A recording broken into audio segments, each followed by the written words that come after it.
How about that? Sounds and looks good. Thank you. All right.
regular session to order.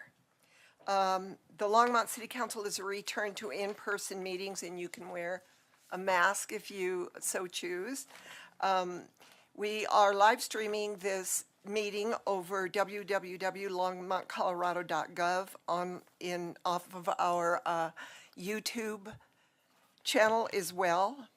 You can also watch it at longmontpublicmedia.org/watch or Comcast channels 8 or 880. Can we have a roll call, please, Dawn? Mayor Peck, Present. Councilmember Hidalgo Faring. Here. Councilmember Martin. Here. Mayor Pro Tem Rodriguez. Here. Councilmember Waters. Here. Councilmember Yarbrough. Here. Mayor, you have a quorum. Thank you. Let's stand for the pledge. I pledge allegiance to the flag of the United States of America and to the republic for which it stands, one nation, under God, indivisible, with liberty and justice for all.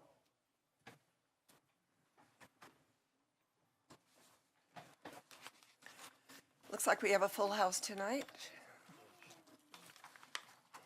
Anyone wishing to speak at first call public invited to be heard? You'll need to put your name on the list outside the council chambers. Only those on the list will be invited to speak at the first public invited to be heard. Speakers who do not place their names on the list will have the opportunity to speak during the final call public invited to be heard on any item. Anyone wishing to speak on second reading or public hearing items are asked to add their name to the speaker list for each particular item.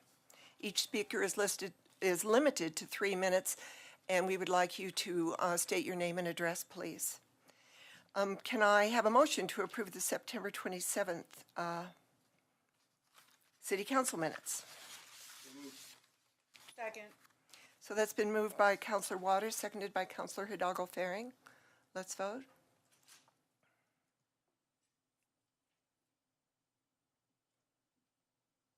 And that carries unanimously. We are now at the part of the agenda for agenda revisions. Do we have any revisions? No, Mayor, we had a resolution number correction for item 9D, but other than that, no revisions. Thank you. And do we have any councilors that want to submit documents and motions to direct the city manager to add agenda items to future agendas? Seeing no one in the queue, I am going to add some agenda items. But first, I just want to make a statement to that in June of this year, I made a motion to direct staff to research legal issues on gun safety ordinances. And since that motion, we've had an open meeting to discuss the various measures to take and executive sessions on legal aspects. So we've been watching the legal landscape, and I think for me it is time to make some ordinances. So I have 5 motions that I'm going to make, and we will have a discussion after each motion. The first one is I move to direct staff to prepare an ordinance on banning open and concealed carry guns in sensitive areas, the ones that are already mandated or stated by the Supreme Court, but to include preschools, daycare centers, playgrounds, and toddler swimming pools at Kanemoto and Roosevelt Parks in Longmont, Colorado. I'll second. It's been moved by myself and seconded by Councilor Hidalgo Faring. Can we have a discussion, please? Councilor Waters. Thanks, Mayor Peck. I'm going to ask City Attorney, and I know, Eugene, you're not crazy about giving legal advice in public, so I hope this doesn't sound like legal advice, but given the Supreme Court's ruling and how they labeled sensitive places, as you listen to this motion, do those comport with the Supreme Court ruling? Mayor and Council, Eugene May, City Attorney.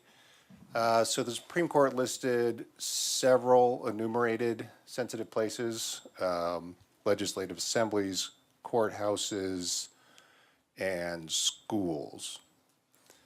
That list doesn't align exactly with that enumerated list in the Supreme Court cases. There was recently a case out of New York that went through New York's listing of sensitive places.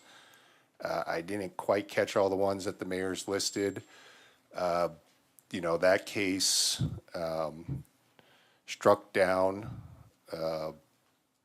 prohibitions against firearms in summer camps, upheld it for schools of various types, preschools, universities, what you think of just normal K through 12 type schools. So, you know, that's the guidance that we have so far from post-Brune Supreme Court ruling. So the answer is, you're not certain. Nobody's certain of anything right now in Second Amendment law. But about this list in particular. Right, and they did uphold government administration buildings, facilities.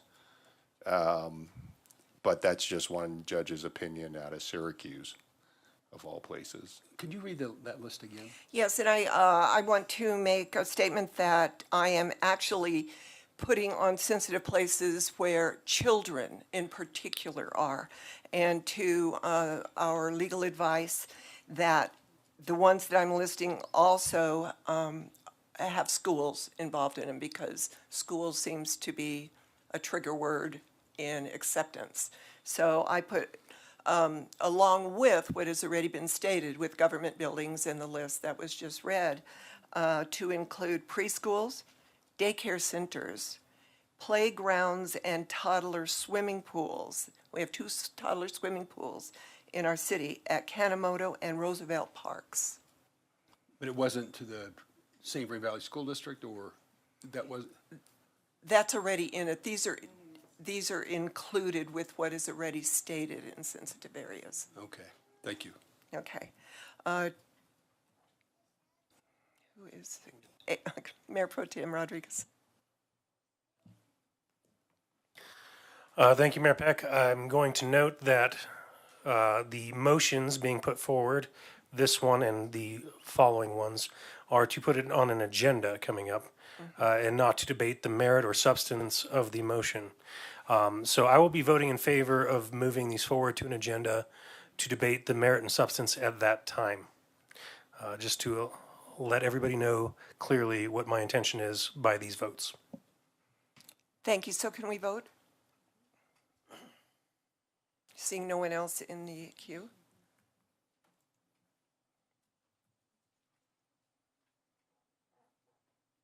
And that carries unanimously. Thank you. The second one is I move to direct staff to prepare an ordinance to raise the minimum age to purchase a gun in Longmont, Colorado to the age of 21. I'll second. So I made the motion. It was seconded by Councilor Hidalgo Faring. Any discussion on this motion? Councilor Martin. Thank you, Mayor Peck. I am not going to vote for this one because I strongly believe that the state legislature should be doing this, especially here in Longmont, where we've got Larimer County on the north and Weld County on the north and east, chock full of gun stores that are not going to constrain themselves in this way. I don't think that our doing it within the Longmont city limits would do anything but complicate the lives of our public safety force. And they've got better things to do. And for that matter, our gun stores have better things to do about, in doing good jobs on the background checks they have to do now. So I'm not going to vote for it. I'd be willing to debate it if it comes before us, but I'm not going to vote for it because it doesn't do any good. Councilor Waters. Thanks, Mayor Peck. Eugene, I'm going to turn to you again. We've had some conversations in various places about what the federal law is in terms of ownership. It's not purchase of a handgun, right? Someone between ages 18 and 21 can own but can't purchase a handgun. Is that right? So this would be consistent with that, I guess is the question. Yes, so 18 to 21, you can buy a long gun, but not a handgun. Yeah. So let me, Mayor Peck, ask, as we go through these, one of the questions for me, it's not about where my heart is, but it kind of where our budget is and what we think to be the implications of anything that we come back and pass. I realize we're just talking about putting them on a ballot. But I assume that if this got to the point where we approve it, this would be one of those that would require personnel to monitor. The policing of gun stores now is up to the ATF or FBI, or, the DEA, the federal government. This would require our local enforcement of this kind of an ordinance. Yeah. So I don't know, do you have an idea of what the estimated cost of that would be? You know, I don't, and if you would like that to come back, then that could be another motion for you. Well, But I don't know what it is. well, I'm not going to be making motions, but I'm just, I have no idea. okay. When on September 20th, when we were in the process of approving a contract for Longmont Public Media, you voted against that ordinance because there was money required to be spent. And your no vote was if we couldn't identify where the money was going to come from, what we were going to cut to come up with the money, you voted, and which is a legitimate, I'm not arguing that position, but I guess I'm wondering how this applies, how that same standard applies here. I am just making the motion, Counselor Waters. The LPM vote is over and done. Can we Yeah, just but there was stick to a, this? there was a reason stated. There was. And a standard that was articulated, and that's, it ought to, if we're going to apply, if you were going to apply it there, I'm wondering if you're going to apply it here. It isn't up to me to apply that right now. I'm just making the motion. Counselor Hidalgo Faring. Okay, thank you. So I seconded this motion, and I do want to bring these forward for discussion. I think, during our executive sessions, we had some very robust conversations. We've had constituents very passionate on both sides of the aisle who really don't know what those conversations entailed, where we stand. And I think this is a great opportunity for us as council members to really state where we stand on the issue. Part of that conversation, then could be the potential cost. But, during this time, I want to know, I want our residents to know where we feel on these issues, to have that robust conversation in public. I thought we had some great input, but nobody was able to hear it. So I think this is a good time to be able to share those comments, those thoughts and considerations, and as well as continuing to hear from our public. Seeing no one else in the queue, let's vote.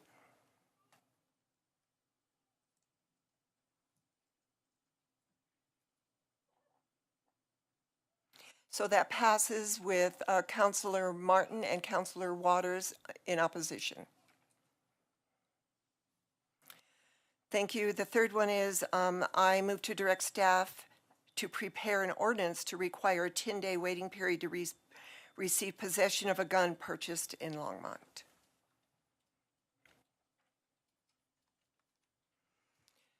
So that fails for a lack of. Sorry. a I'm s- sorry, I will second. I was writing down. Are you going to? I will second it. So that's been seconded by Counselor Hidalgo Faring.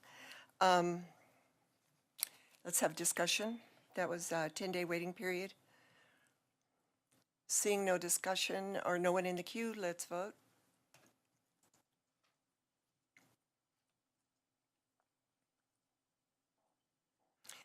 And that passes with Counselor Martin and Counselor Waters in opposition. The fourth one, I move to direct staff to prepare an ordinance banning the sale of unserialized and ghost guns in Longmont, Colorado. Second. So it's been moved by myself, seconded by Counselor Hidalgo Faring. Let's have discussion. Seeing no one in the queue, let's vote. Oh, Counselor Waters, I'm sorry. What's the current state of the law on this one?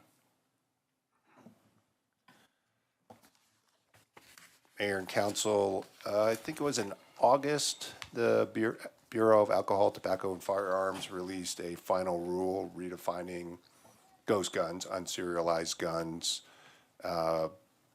and prohibiting the commercial sale of those. And a Delaware court struck down Delaware state law that banned the possession of ghost guns, but it didn't strike down the portion that banned the sale of ghost guns. So it's legal somewhere at some level? Ghost guns? They could ban the sale, but not the possession. Okay, all right. Counselor Martin. Thank you, Mayor Peck. Did not Boulder County just recently also ban gun shows? I don't remember whether it was just at the fairgrounds or whether it was all of Boulder County. Mayor and council, I think it was gun shows at the fairgrounds, their own property. Thank you. Seeing no one else in the queue, let's vote.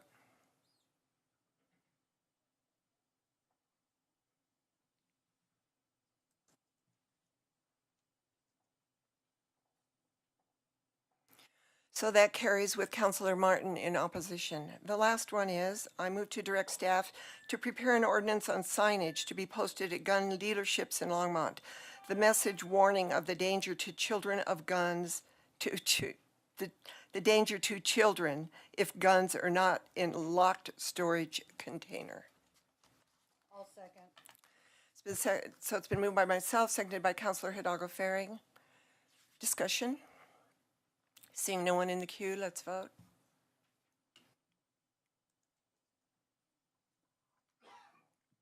And that passes unanimously. I would like to say, thank you, Council. I would like to say that I have had discussions with our legal department twice before deciding on how to word this. And the decisions and the cases coming down in the country, the decisions around those are all over the place. They're different judges, different states, it is the New York cases that are really moving the discussion of this. So I hope that we don't have any lawsuits against it, but we'll see what happens. Thank you. The next thing on our agenda is the city manager's report. No report, Mayor, Council. Thank you. Do we have any special reports and presentations tonight? No. So now we are at first call and public invited to be heard. You have 3 minutes. Please state your name and address. The first one on the agenda is Sally Behrens.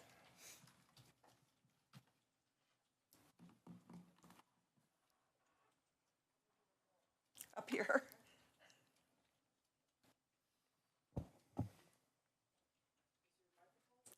Yes. I'm Sally Behrens Petrovic. I'm at 1419 Red Mountain Drive.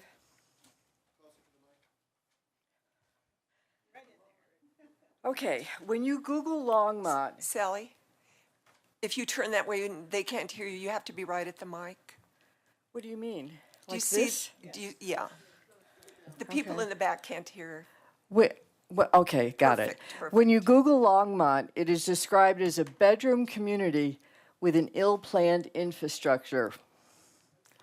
For the many residents whose only ingress and egress access is the already heavily burdened Sunset Street. Their lives will be negatively impacted by the approval of the Rivertown and Bohm Farms developments. God forbid an emergency vehicle needs to make a rescue anywhere on Sunset between 9th and Boston. It will have devastating consequences. Longmont was never meant to support the rapid recent growth. Just because there's an empty lot, a high-density complex, such as the apartment monstrosity on 9th and Race, does not need to be built on it.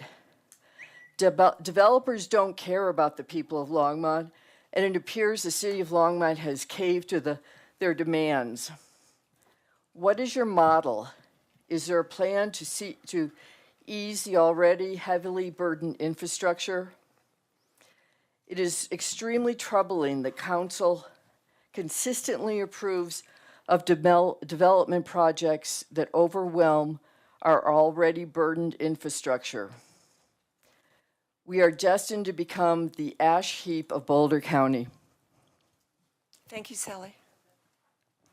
Roxy Olson.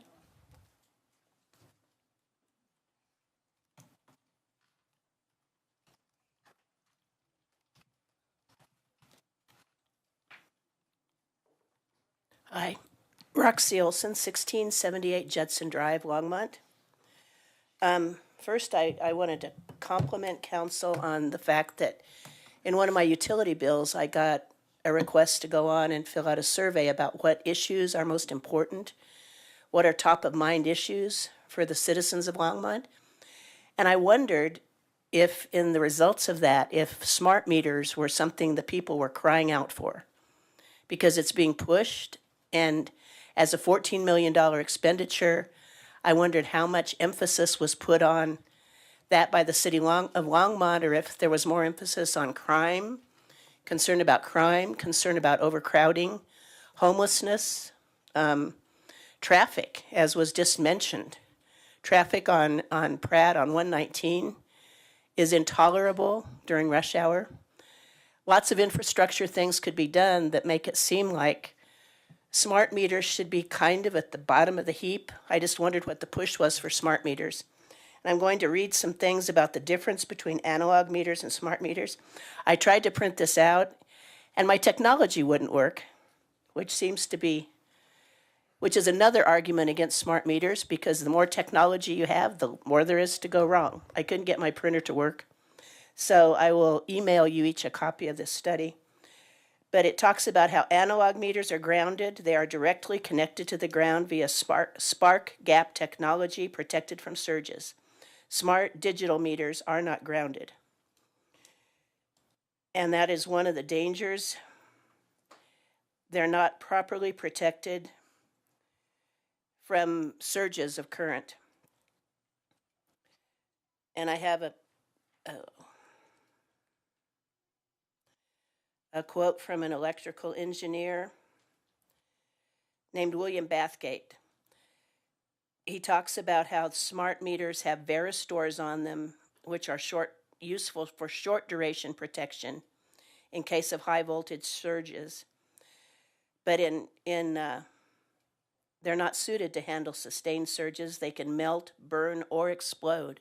And as we look at what happened just a few miles to the south of us in Lafayette and Superior, we saw all kinds of things that had never been seen before. If you watch videos of the fire, it didn't move like a normal fire. There were houses that just exploded and were consumed within a couple of minutes. He says this varistor that they have is a small with electronic part that cannot withstand more than 300 volts AC surge. The part will explode when a line voltage surge exceeds this limit, such as when a tree branch touches the high voltage lines or lightning strike occurs nearby. Once this varistor explosion has occurred, it permits high voltage transfer to the other circuit board components and the circuit board substrate. Thank you, Roxy. You're welcome. Del Kelly.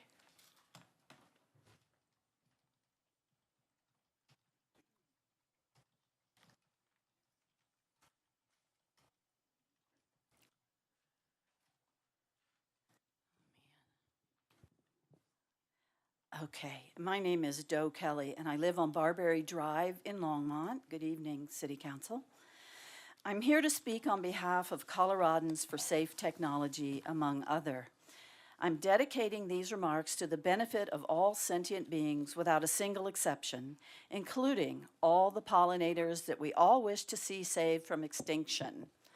I would wish for my words to have the effect of causing the City of Longmont to seriously halt its plan for implementing wireless smart meters in Longmont. For more than 2 years, I and others have repeatedly come to council to speak. We have provided you with information, including science, to do with the many and varied problems of smart meters. We have brought you esteemed experts in this field who have spoken to you in study sessions, public comments, and an online smart meter town hall meeting. A world-renowned scientist researching the wireless EMF disappearing bees connection wrote to you directly to ask you to change course. A landmark case won against the FCC in August of 2021 left us up in the air as regards radio frequency safety guidelines. It indicated the current guidelines were woefully inadequate and needed revision according to the science. We, the people, have told you repeatedly we do not want another layer of wireless electrosmog placed around our dwellings and in our neighborhoods. We've advocated on behalf of the disappearing pollinators and the precautionary principle, and yet, in spite of our advocacy of safe technology, the first smart meters were to be rolled out last week in South Longmont. Bee Culture Magazine of American Beekeeping has published 2 articles on the impact of electromagnetic fields to bees and pollinators. The executive director of Environmental Health Trust, Theodoros Skaratos, says the following: "We are thankful for these important articles. FCC and ICNIRP radiation limits were designed for humans, not animals. Insects, birds, and airborne species are unprotected, as regulations do not apply to wildlife. Trees, plants, and bacteria are also impacted by radio frequency, yet are ignored by human-centric regulations." She continues, "The judge ruled in our historic lawsuit, EHT et al. Versus FCC, that the FCC had ignored scientific evidence on environmental effects when the agency refused to update our 1996 FCC exposure limits," end quote. And I have a couple of handouts that you guys can share among you that talk about that lawsuit. One of them is an article from before the lawsuit describing the lawsuit, and one of them is an article from after the lawsuit. So who should I give that to? Yeah, Dawn. to Dawn would be great, Joe. Okay, thank you. Thank you. Kendra. Kendra Pearsall, 14501 County Road 3, Longmont. Okay, so CC Duchette of Massachusetts for Safe Technology refers to the recent federal funding when she writes, "What are the odds of some of the federal smart meter funding can be used to fix the wireless radiation problem?" As you may know, at the EMF Medical Conference, practitioners were indicating installation of smart meters is one of the leading causes of electromagnetic illnesses, end quote. As a practitioner of natural health, I have a doctorate degree in naturopathic medicine, and I am very familiar with the epidemic of health problems caused by EMF technology and wireless technology. So I would ask you and would personally wish to know, will you seek to quantify with a health questionnaire or other in the South Longmont test zone any signs of electromagnetic illness that may arise in the population as an early result of the rollout in this zone? And if not, why not? If it is a test zone after all, and I would think because there are so many questions and claims about the adverse health effects of these meters, that as our city officials, you might want to make use of the situation to quantify health effects, if any, with CC Duchette's above quote in mind. An October 5th headline informs us 97% of smart meters fail to provide promised customer benefits. Less than 3% of 2009's taxpayer and ratepayer funded smart meters now deliver full customer benefits. A recent study shows, end quote. We brought to your attention that Dr. Tim Sheckley and his energy management and measurement, aka EMA system. This is a quote from his article in Solar Today magazine. The EMA system could provide all of the functions of an AMI smart meter, but is mainly intended to use the measured data inside the premises to manage energy.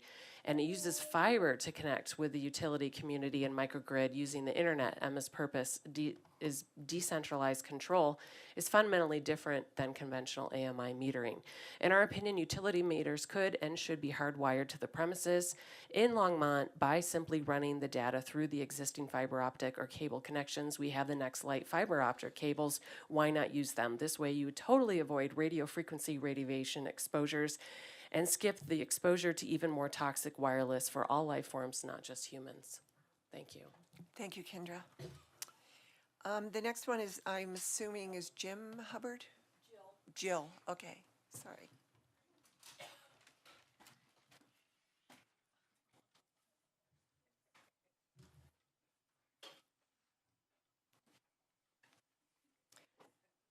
I'm Jill Hubbard. My address is 1323 Somerset Circle here in Longmont. And this is a bit of a continuation from what Kendra was speaking to.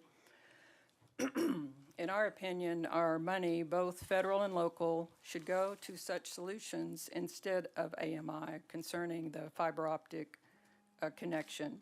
The 14 million Longmont spent on AMI could go toward this or similar technologies. We already have fiber to the premises in most of the cities. Why are we not using our existing fiber optic network for this purpose instead of wireless AMI with all its many risks, dangers, and disadvantages? Why are we so adamant about it? And where is the report from the city that tells us in great detail and specificity exactly how it is that AMI will get us to the 100% renewable energy benchmark by 2030? And how exactly was it determined that AMI would be the #1 recommendation on the Climate Action Task Force's list for achieving energy independence? It is credibly reported and stated that smart meters and other wireless equipment can require up to 10 times more energy to operate. Where will this energy come from? How is this sustainable, and was this factored into the Climate Action Task Force recommendations and subsequent City Council vote on AMI? There's another bothersome issue that has arisen. In recent weeks, several of us have become aware of patents bearing the name of Councilwoman Martin relating specifically to utility services. Excuse me, Jill, direct your comments to the chair and not to the mayor, not to specific council people. I wasn't aware I was doing that. Relating specifically to utility services. Patent number 10459-411, dated 10/29/2019, and publication 201-603-78074, published 10/29/2016. None of us are expert in reading patents, but from a layperson's perspective, it would appear that these patents are for inventions to do directly, patents that have to do directly with utility grids, smart grid technology, and electric vehicle charging infrastructure. It is no secret that Ms. Martin spent her career working in the field of smart grid technology. It is also in the public record that she worked in the past 10 years for Aclara Technology. According to the city site. Thank you, Jill. Kim Edmondson.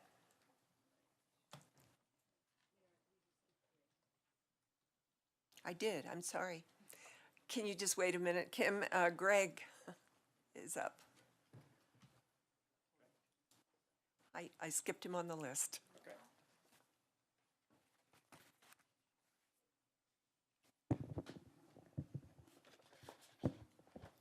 Greg Jensen, Grays Peak Drive. This is a continuation of the three previous speakers. It's also a public record that she worked in the past years for Aclara Technology. According to the city site, Aclara is the company who is contracted to install the smart meters in Longmont. These findings are of concern to all of us. I have this to hand to the council.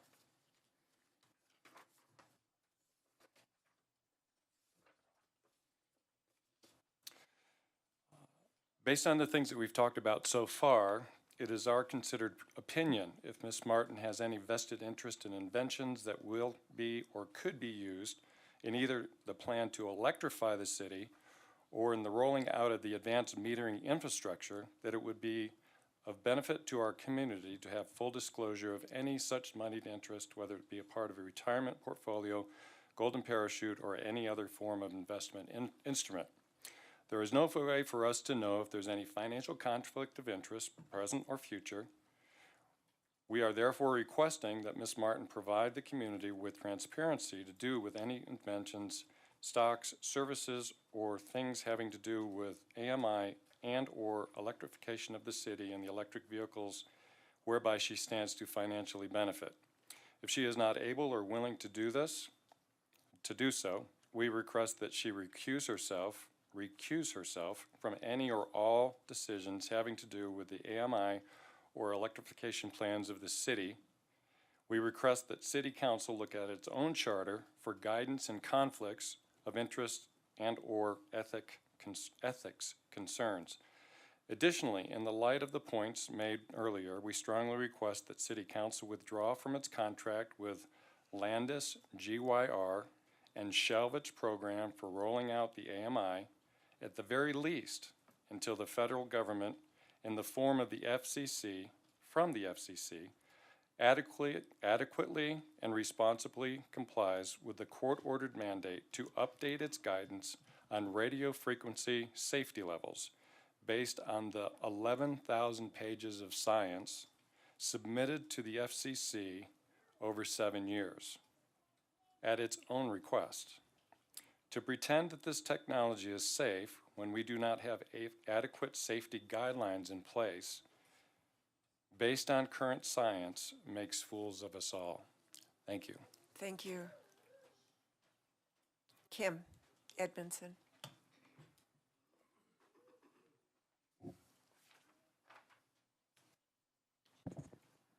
Hello, I'm Kim Edmondson at Bittersweet Lane. Since you all seem to have little concern about the health and environmental impacts of smart meters, ignoring the piles of science sent to you from various concerned citizens, I'm going to come at it in a language you might better understand, numbers and money. $14 million for smart meters that only reduce carbon by 5%. Was that pre-hyperinflation pricing, or will it be much more than that?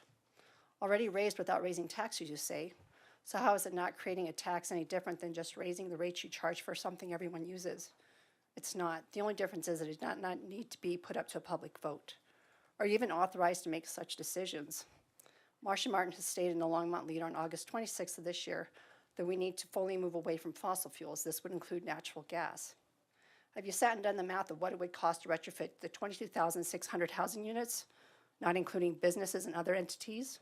She cited the failure of the gas lines in Texas during a cold spell as an excuse. We are much colder than Texas. According to the U.S. Department of Energy, Texas is in zones 1 through 3, based on average year-round temperatures. Colorado's are in zones 5 and 6. To retrofit a current home with a furnace, to put in a heat pump runs $4,900 to $12,500. I guess Marcia failed to realize that the Department of Energy does not recommend heat pumps outside zones 1 through 3. You would still need gas to provide heat even with a heat pump in your region. There are a lot of hot water heaters that use natural gas as well. The cost of a tankless heating system that's electric is $12,000 to $3,500 to install. This does not factor the electricity used by the system monthly. For a family of 4, like mine, the additional cost would be $40 per month. Natural gas historically is much less expensive and why it's used so widely. Do you expect the residents to pony up their own money to retrofit their homes to save the earth? Or will you get it from the excess fees generated by the smart meters that have been known to up people's utility bills by up to 500%? On the city's info page on smart meters, you've already told us that the current meters are undercharging. I wonder, according to whom and what metric? I guess you really think we're all that stupid to believe that lie. $40 a month for many families now with the current hyperinflation will make them choose between heating or eating. The Biden Inflationary Reduction Act, which creates funding for these green projects, is causing massive hardships to many in this country. Uncontrolled printing of money leads to increased prices of everything. I feel it is irresponsible of this council to continue to chase grants and generate funds behind the community's back to implement a zero carbon plan. It's not that I do not want clean air and water for my children. I don't feel this is a safe way forward. LPC will pass on the cost of meeting your green goals right on to the citizens. That is why they are willing to do away with coal and natural gas. They'll make their money regardless of what source you force them to use on us. Marcia's life work includes writing software for the smart grid, meters, and charging system for vehicles. Her name are on patents. According to her resume, she worked for Aclara, which is the company that is contracted to install these meters. Whether or not there's financial conflict of interest is questionable. Thank you. You can finish your sentence. I feel her tunnel vision of refusing to hear about the safety concerns is dangerous. Thank you. Elsie Wilkins.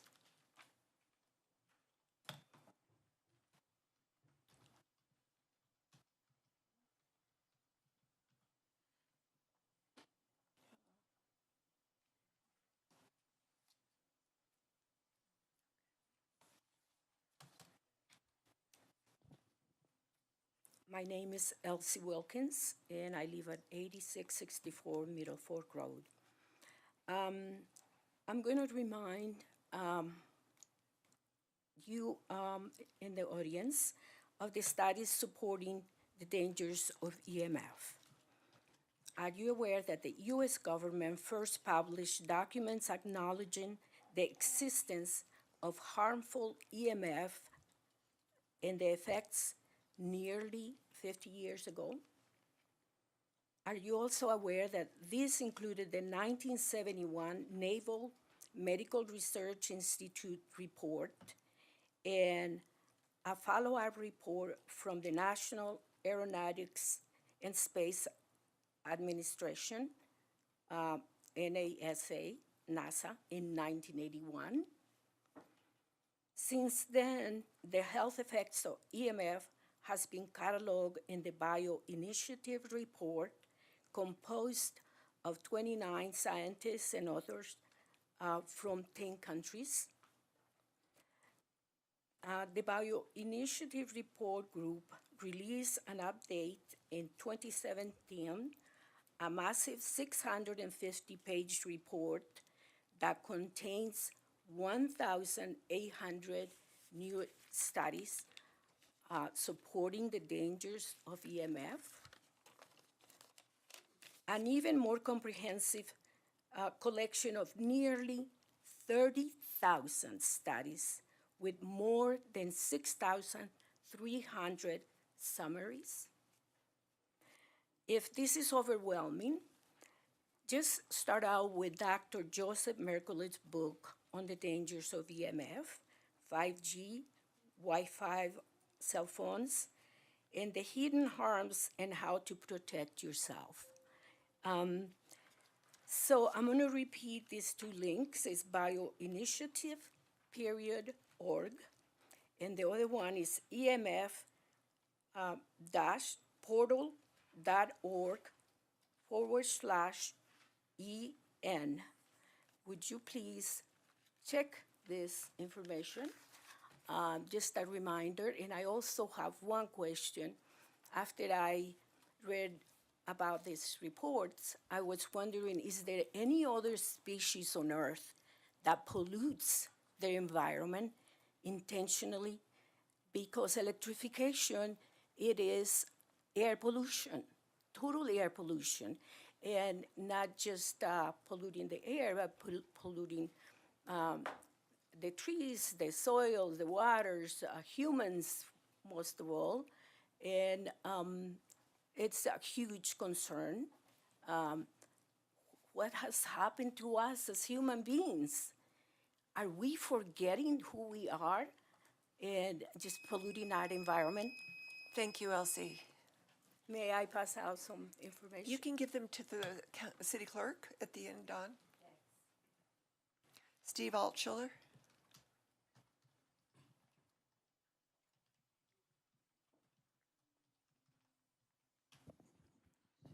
Hi, my name is Steve Altschuler. I live at 1555 Taylor Mountain Drive.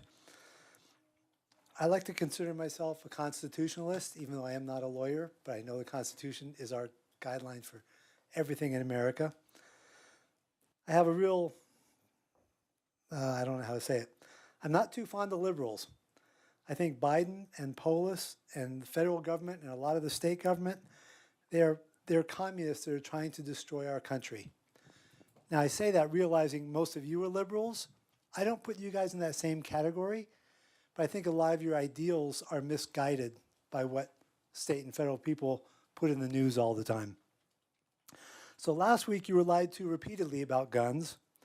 One person said that there were I think they said there were like 1 million guns in Washington, D.C. on January 6th. And I don't think there were any guns, let alone illegal. The FBI and the DOJ scoured hundreds of tapes from hotels, car rentals, B&Bs, and there's never been a single report of people finding hidden guns ready to attack the Capitol building. Somebody also came up here and said, if there was a mass shooting in Longmont, that it would be the fault of all of you. And that is completely false. If you follow the Constitution, you can't be at fault. You can be at fault if you go against the Constitution. But the fact is, it may happen because some criminal got their hands on a gun. It may happen because you voted to make Longmont a sanctuary city, where criminals are released back into our society instead of being held in jail. It may happen because our state releases drug dealers, rioters, car thieves, and gang members with no real punishment. It may happen because schools are no longer allowed to report troublemakers to the police, so nobody's watching them as they get older. But as long as you uphold the Constitution, you're doing the job that you were elected to do. The average mass shooter kills 11 people before the police can stop them. When they're stopped by a good guy with a gun, the average is 2. 76% of all mass shootings are in gun-free zones. By making more gun-free zones, you increase the chance of a shooting. The Supreme Court has already ruled several times about our Second Amendment. To pursue your ideas against the Supreme Court is a huge waste of Longmont's time and money. Annual gun deaths in America are less than 1/3 of 1% of car deaths. You can outlaw cars. Compared to drug deaths, it's like 0.001%. And we would love to get drugs off the streets. Your gun control measures are a power grab solution looking for a problem. One last note, why do you have a security guard in the lobby? Can I get a city-paid policeman at my house to protect my wife and daughter too? Thank you. Thank you, Steve. Mary Ann Niehaus.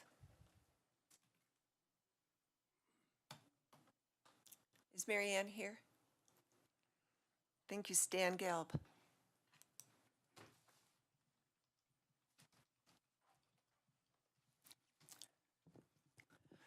Good evening. My name is Stan Gelb, and I'm a Longmont resident. And virtually every other municipality in Boulder County has already enacted multiple gun violence prevention ordinances, as have our county commissioners, and many of our fellow municipalities took these actions months ago. I'm addressing particularly those of Longmont City Council who have just expressed doubts about gun violence prevention ordinances. 106 people in America, on average, died of gunshots this very day. 106 Americans will die from gunshots tomorrow, and the day after, and the day after that. For how long will Longmont citizens need to be among that daily 106 before you act? Claims that gun violence prevention belongs to our state legislature are just wrong. By Longmont joining with all of our other Boulder County sister cities, that will help put the necessary pressure on our state legislature to pass the needed gun violence prevention laws for our entire state. What will it take? When the next school shooting occurs, what will you say to the grieving parents when they ask you why you chose to do nothing? Stan, Do you really? can you just direct your comments to the mayor, please? Yes. Thank you. Do you really believe there's no justification? There's justification for doing nothing that would protect the people of Longmont from the epidemic of gun violence? Do you think Longmont's immune to such terrible tragedies as the King Soopers shooting? What will it take? Thank you. Thank you, Stan. George Tristan.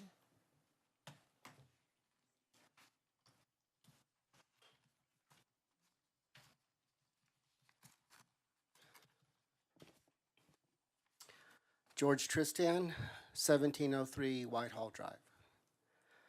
Honorable Mayor Peck and distinguished council members, last week I attended my very first Longmont City Council meeting.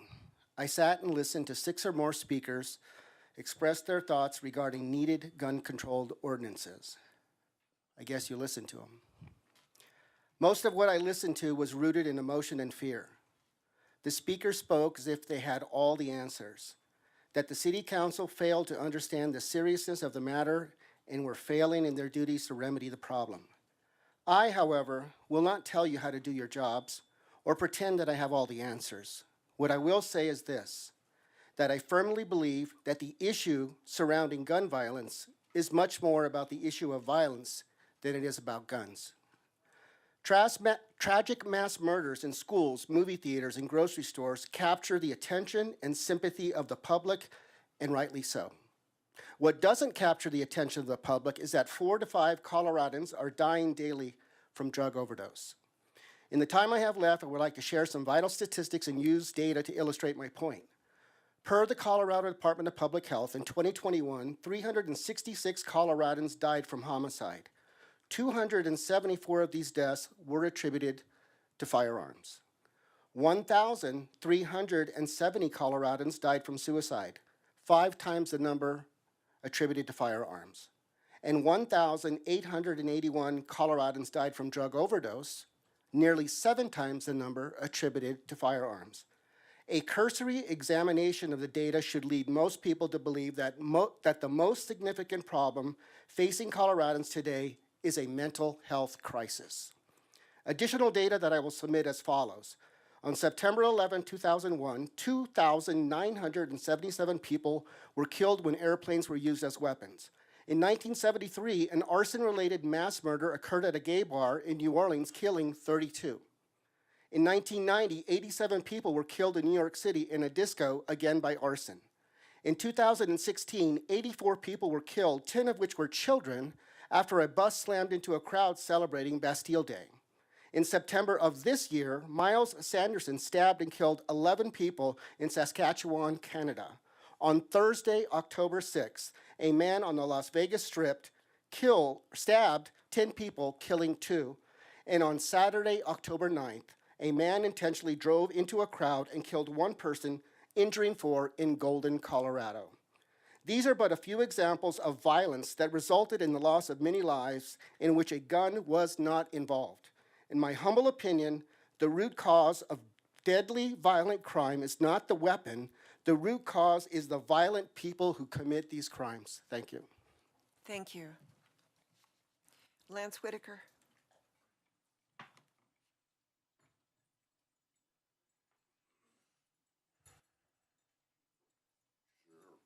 Happy one on after the violent one. All right. My name is Lance Whitaker. I'm a longtime resident, 40 years. I live at 1750 Collier Street. I'm a voting libertarian. Long live the porcupine. Today's National Day is Sausage Pepperoni Day, or Sausage Pizza Day. Seeming boring today, I decided to look up tomorrow's day. Tomorrow's day is Farmer's Day, Free Thought Day, Gumbo Day, Savings Day, Bring Your Teddy Bear to Work Day, Curves Day, Emergency Nurse Day, Fossil Day, Stop Bullying Day, and Take Your Parents to Lunch Day. So as you can see, your agenda will be full tomorrow. I would like to also say that I would like to see people respond to cannabis hospitality as a non-alcoholic alternative to art, culture, and music. To show you the city council on what I'm talking about, I would like to give you all a copy of the Rooster magazine today. This month we have illustrations by the illustrator of Goosebumps. Thank you, Mayor and Council. Thank you, Lance. Amy Weinstein.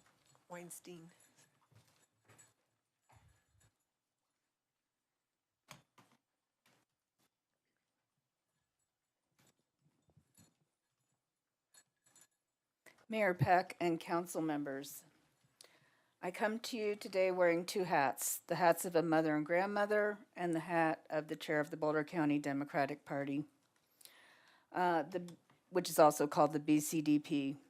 We passed a gun violence prevention resolution in July of 2022.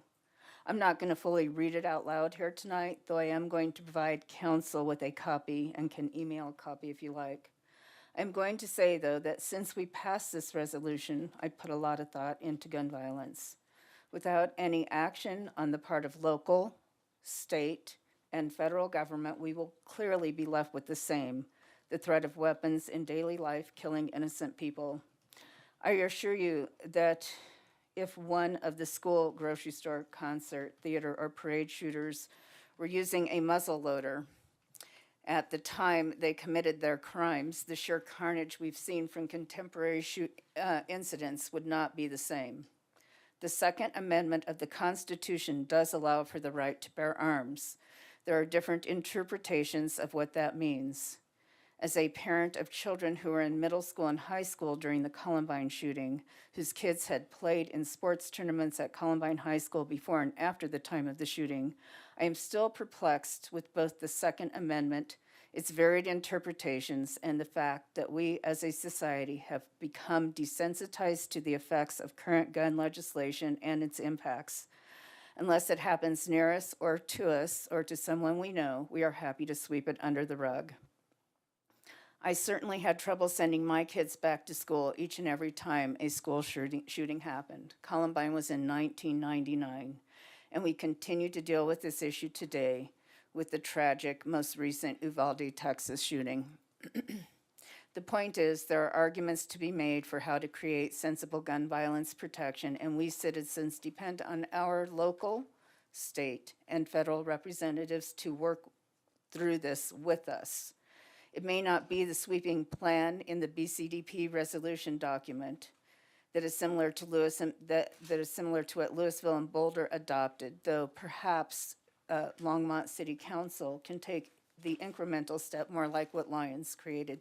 And I will say I wrote this before I came, so I'm really pleased with the 5 motions that Mayor Peck put forward tonight and with the ensuing debate that will happen. We need to work with the community to make a plan, bring the stakeholders together to see where we can work to create agreement and not wait until something horrific happens in our community. Thank you for the motions tonight, and thank you for listening. Thank you, Amy. Polly Christensen.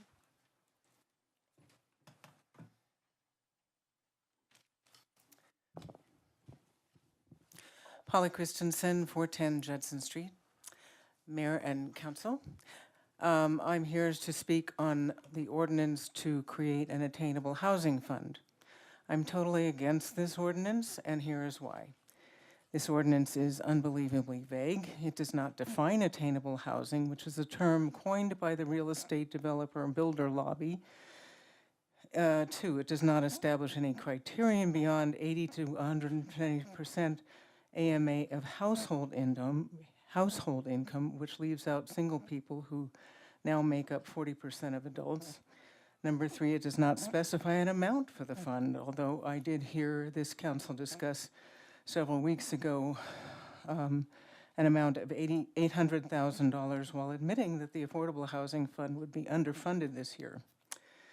This is a distraction from affordable housing, and it also undermines it. It does. What is the history of this initiative? It was created and demanded by Prosper Longmont, a part of Longmont Economic Development Partnership, the outsourced economic development entity for Longmont City government that is on a yearly contract. What is the mission of LEDP? This is from their website, championing business and their owners. There's not one word mention about employees. In fact, the director, when asked about the minimum wage in Colorado, did not know. Prosper Longmont is a branch of this publicly funded organization and talks a very good game, but it is really the same aim as the real estate developer builder lobby. Deregulation, changing codes and ordinances, commercializing our neighborhoods, and making more profit for the real estate developer builder lobby. That has been unregulated since 1972 and has decimated home ownership for Americans. Here's a quote from Prosper Longmont. Attainable housing is non-subsidized for sale housing that is affordable to households with incomes of 80 to 120% household incomes, AMI.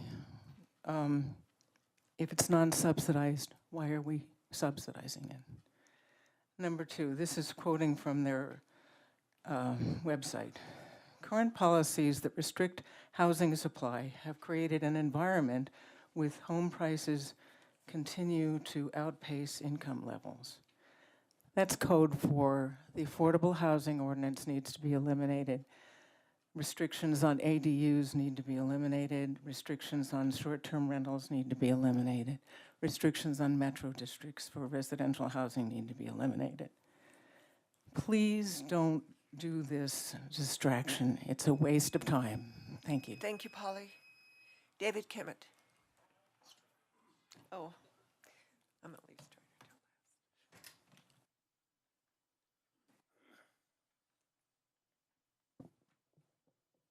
to tell. My name is David Kimmett, 9536 Schlegel Street, Longmont. Thank you, Mayor Peck and council members. I'm here tonight to talk about something not quite so controversial, maybe. It's a plant that's growing, unfortunately now, in the wild in Longmont. It's a non-native plant called bittersweet. I live on Schlegel Street, which is, as many of you are aware, unincorporated Boulder County, surrounded by the city of Longmont. But the plant is growing along the banks of Dry Creek, which is part of the city of Longmont and is operated under the Parks and Open Space Department. I've made I discovered this plant 3 years ago. 2 years ago, it started to infest our yard along the banks of Dry Creek. The problem with the plant is it's poisonous. It's a really pretty plant. It's non-native to Colorado. Unfortunately, it's not on the state's noxious weed species list yet because we apparently have the only case of it in the entire state. I've been in contact with the city's Parks Department about this, and I haven't really heard a response from that, informing them of what's going on. I've been in touch with Boulder County Noxious Weed Management, haven't heard anything from them, so eventually I reached out to the state of Colorado Department of Agriculture, and they were quite surprised. They said, wow, that's in the state. Can you put this on our online mapper, which helps them identify certain noxious plant infestations. They suggested I talk to CSU's Department of Agriculture. I did, and they were surprised. And one of the professors actually wants to come down and bring his students to take a look at it. He's that surprised. So it's a problem. It apparently is confined from Airport Road going west toward Willow Farm Park, or going east, sorry. Airport Road going east along Dry Creek to Willow Farm Park. It doesn't seem like it's made it into Willow Farm Park, and it doesn't seem like it is west of Airport Road. So it's in a pretty confined area for now. However, my wife said today she thought she saw it at Golden Ponds. It's spread by birds because birds do not have a reaction to it. Unfortunately, it only takes a few berries to poison a child. So the berries look delicious. If you walk along the Dry Creek Greenway right now, you'll see it. It's growing as a vine, creeping among different plants, trees, other species. It's almost like a kudzu infestation in the southeast of the U.S. So something I'm trying to make somebody aware of while we can nip this in the bud, literally, before it gets worse. I think at this stage we might be able to take care of it. Thank you. Thank you very much. Strider, save the best for the last.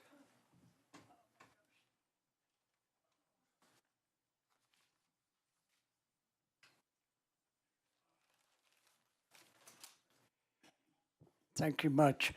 Being a Southern boy, I know kudzu pretty well. I Strider Benston, 951 West 17th Avenue. A previous speaker made one interesting statement. He said that gun deaths in this country are less than 1/3 of 1% of car deaths. Well, there were 49,000 gun deaths in this country last year. If his numbers are correct, that would mean 15 million people every year get killed by cars. So that's the kind of facticity we're dealing with. The 49,000 gun deaths last year, 2/3 of them were suicides. And of the rest, you have accidents, children playing with a gun, murders, and other kinds of things. But anyway, that's the type of facticity we're dealing with. I appreciate the G5 people, the smart people, smart meter, because I learned a lot from listening tonight, and they got me on their side unless I learned differently by studying it deeper. Milovan Kundera, Czechoslovakia, some of you know his movies and writing, said, man's struggle against absolute power is the struggle of memory against forgetting. That's why one political party in this country is out to abolish history and abolish books and doing everything they can to abolish voting rights, which I have spent my entire life to win the right to vote and to employ it in this country. On the guns thing, the person said, oh, they didn't find any guns in D.C. Well, the guns were all across the Potomac in a couple of hotels over there, and if they'd have taken over the Capitol, they would have brought the guns in and started a civil war at that time. Some of them are up for a sedition trial right now, and if they had done what they intended, we would be in a civil war with perhaps hundreds of thousands or millions dead. Now, as far as the courts, the illegally constituted Supreme Court that abolished gun restriction in New York City, if that had been the case in Washington, we would be in that civil war because they would have brought their guns with them. So 4 or 5 of them did, but they were confiscated. They were afraid of the rest being confiscated, so they left them across the river to bring them later on. But Hitler blamed the Reichstag fire on the communists, which Hitler himself had started, but they still had courts in Germany, and Thank you, Strider. they were declared innocent, so he changed the courts after that. Thank you. So that ends public invited to be heard. Is there anybody else in the public that would like to speak at this time? It's the public. Hang on. So I do see one person with his hand up. Yeah. Okay.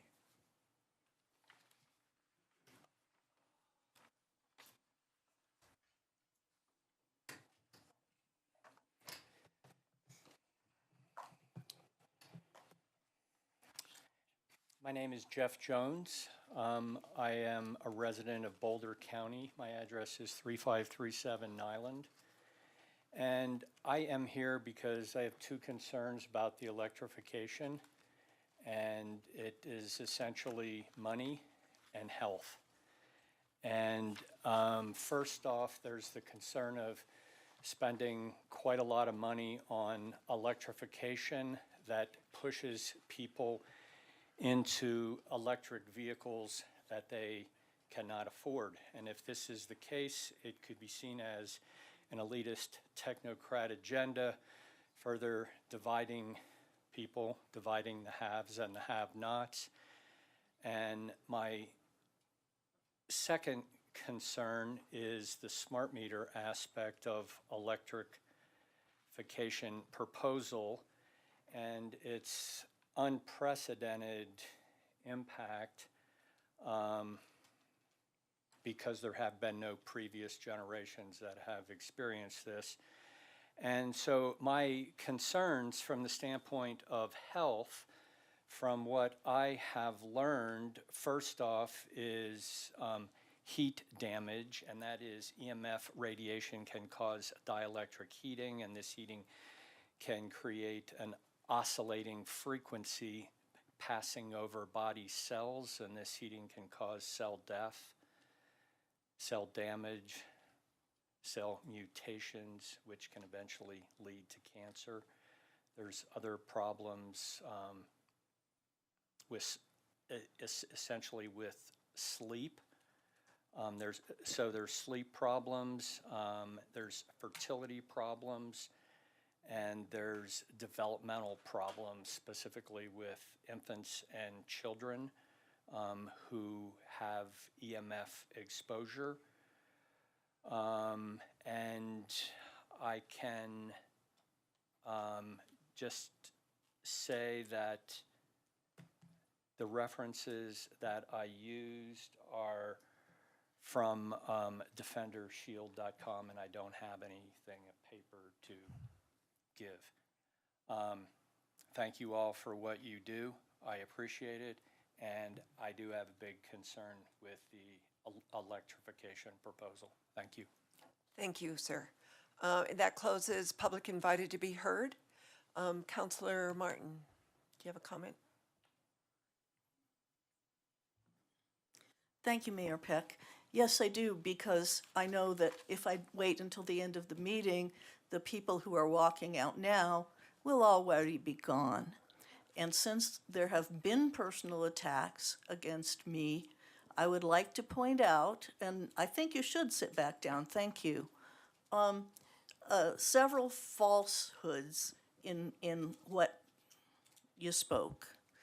The first thing is that the first time that a Longmont resident accused me of having patents in smart meters, I made a full disclosure to the city attorney of my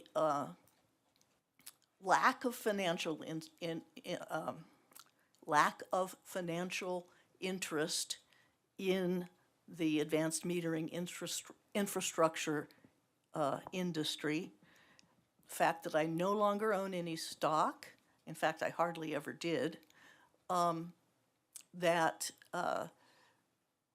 what the people didn't understand was the difference between an inventor, which means the person who originated the intellectual property, and an assignee, who is the person who owns the patent and gets money from royalties on the patent. I am the inventor on many patents, about half of which have something to do with data communications and advanced metering infrastructure. I am the assignee on none. I cannot make a dime. I was paid a salary to do the work that I did. I'm proud of the work that I did, but I already made the money just from being paid as an engineer. And that's all there is to it. I hope no one thinks that engineers need to be held responsible for someone's future objection to a technology that derives from their work. That would not be freedom. I think, Aclara. I worked for Aclara. I did not develop intellectual property for Aclara. I was in the marketing division on new product concepts with Aclara. I was only there for two and a half years. And the way that the government procurement works, I had no idea that Aclara was going to be contracted with for the installation of the meters.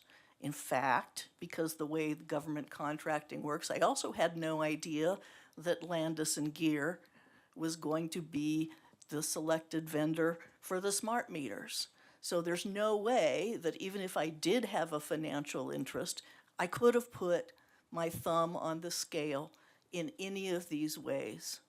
What I did do was state in public what I thought the requirements needed to be for the city's metering infrastructure. And there were two things that I stated. One was that we needed to do more than just read the meters, but instrument the grid so that we could understand where the hot spots were so that the system could work well and help us through the electrification process. The other thing was I thought that it was a good idea that we should use fiber backhaul in collecting the metering data if it was possible. It turned out that there was no advanced metering vendor that could use fiber backhaul that met the other requirements that the staff developed for advanced metering infrastructure. So if we were to do what Dr. Shockley suggested, the city of Longmont would have to engage in research and development to essentially create a new advanced metering infrastructure, which would slow the whole process down by many years and cause Longmont to fail in its greenhouse gas reduction goals. I'm going to address the many other errors of fact afterwards, but I wanted to know that I wanted the people who made personal accusations against me to know that they had every reason to know better. Any reasoning adult can know the difference. Councillor Martin. Too much time. No, you now are attacking them. So we need to stop this conversation. Thank Okay. you very much for explaining yourself. Thank everybody in the audience, in public, for your comments. We really appreciated them.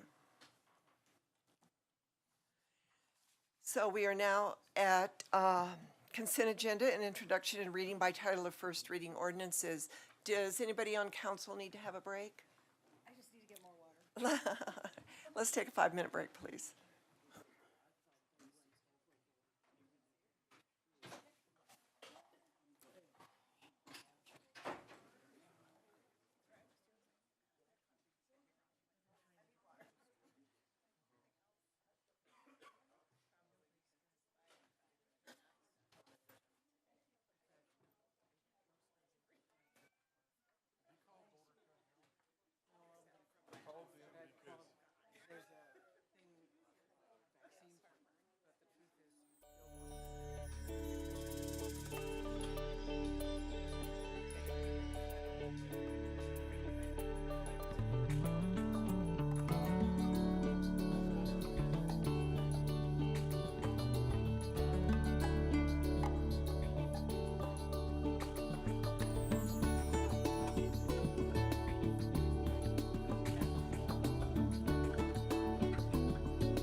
meeting.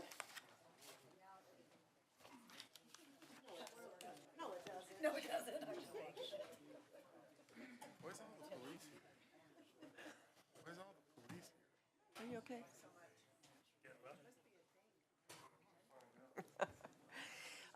So now we are at the consent agenda.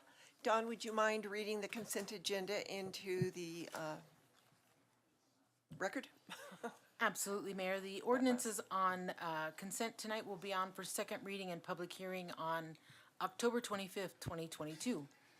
Item 9A is ordinance 2022-36, a bill for an ordinance making additional appropriations for expenses and liabilities of the City of Longmont for the fiscal year beginning January 1st, 2022.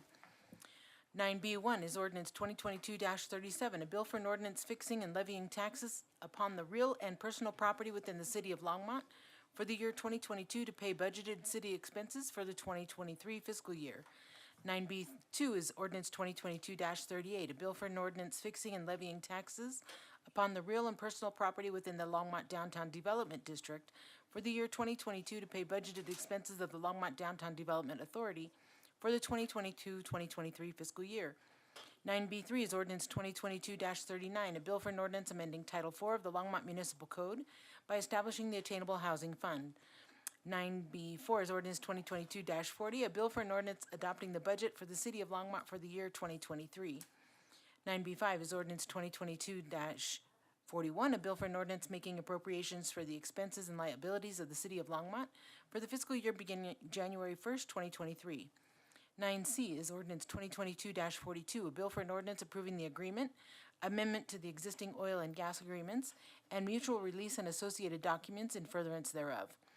9D is ordinance 2022-43, a bill for an ordinance authorizing the consent to Vance Brand Municipal Airport lease assignment for hangar parcel H28E to Homesick Angel LLC tenant.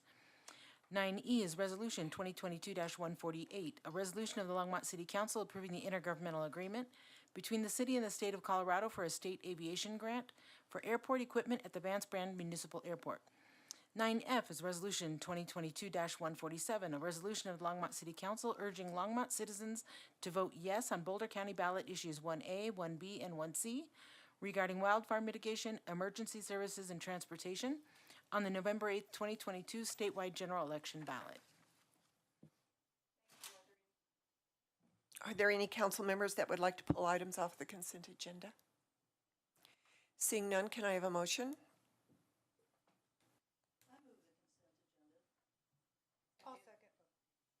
Okay, it's been moved by Councilor Martin, seconded by Councilor Yarbrough. Let's vote.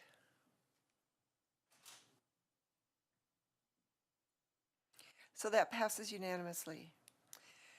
We have one ordinance on second reading and public hearing.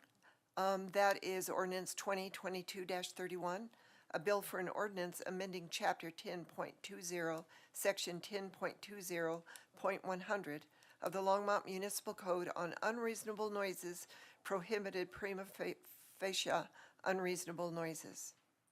Do we have a staff report on this? No, we do not. Are there any questions from council on this ordinance? Seeing none, I'll open it up for the public comment. Seeing none, can we have, I'll close the public hearing. Can we have a motion for this ordinance? I'll move ordinance 2022-31. So it's been moved by Councilor Hidalgo Faring, seconded by Councilor Waters. Let's vote.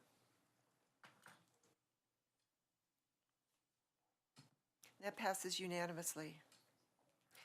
There were no items removed from the consent agenda, so we're going to go on to the general business, which I would like Susan Bartlett to come down to give us the beneficial building electrification plan.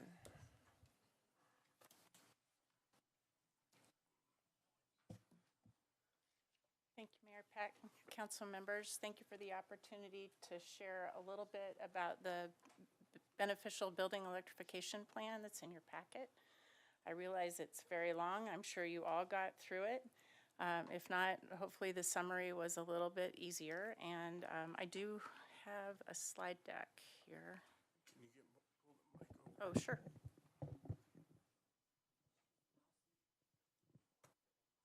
Thank you.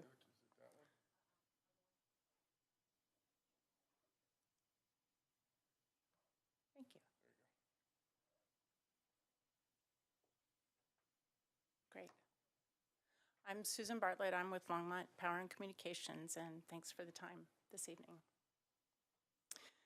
I want to start just by reiterating what building electrification is, what makes it beneficial, why it matters in Longmont, talk a little bit about our planning efforts, our key priorities that are associated with the plan, some of the considerations that are included in the plan, want to highlight the strategies that are in the plan, and then talk a little bit about what we think the potential impacts may be and the next steps. So first, building electrification is simply shifting away from using fossil fuels in buildings, so think natural gas, and shifting to using electric equipment, more efficient electric equipment in buildings.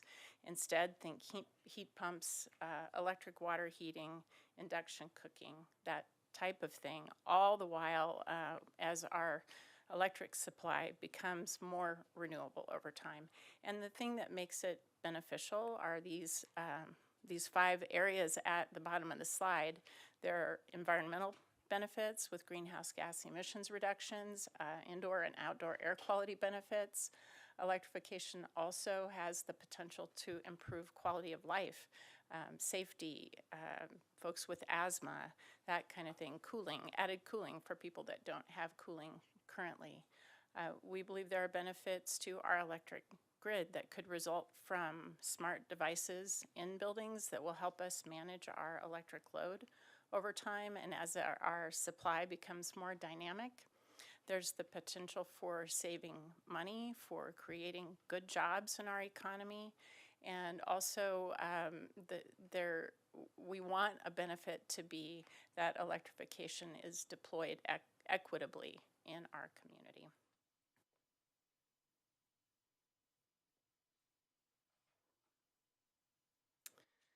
So the reason that we need a plan is that in the pie chart here, you can see that almost 80% of our greenhouse gas emissions across the community can be attributed to energy use in buildings.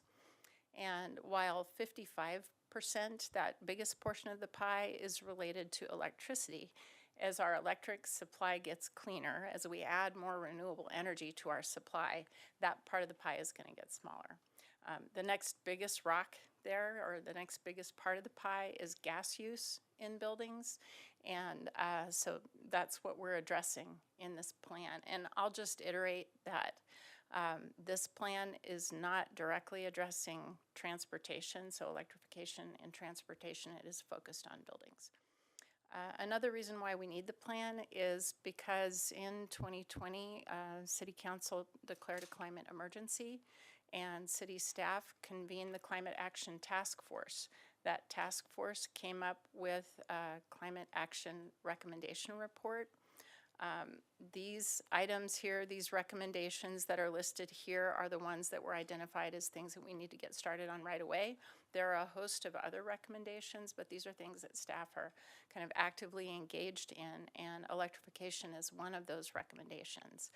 Part of that recommendation is that staff would convene an advisory committee to help guide our planning and make sure we were focusing on community priorities, and to develop a phased plan for our community that matches up with those priorities.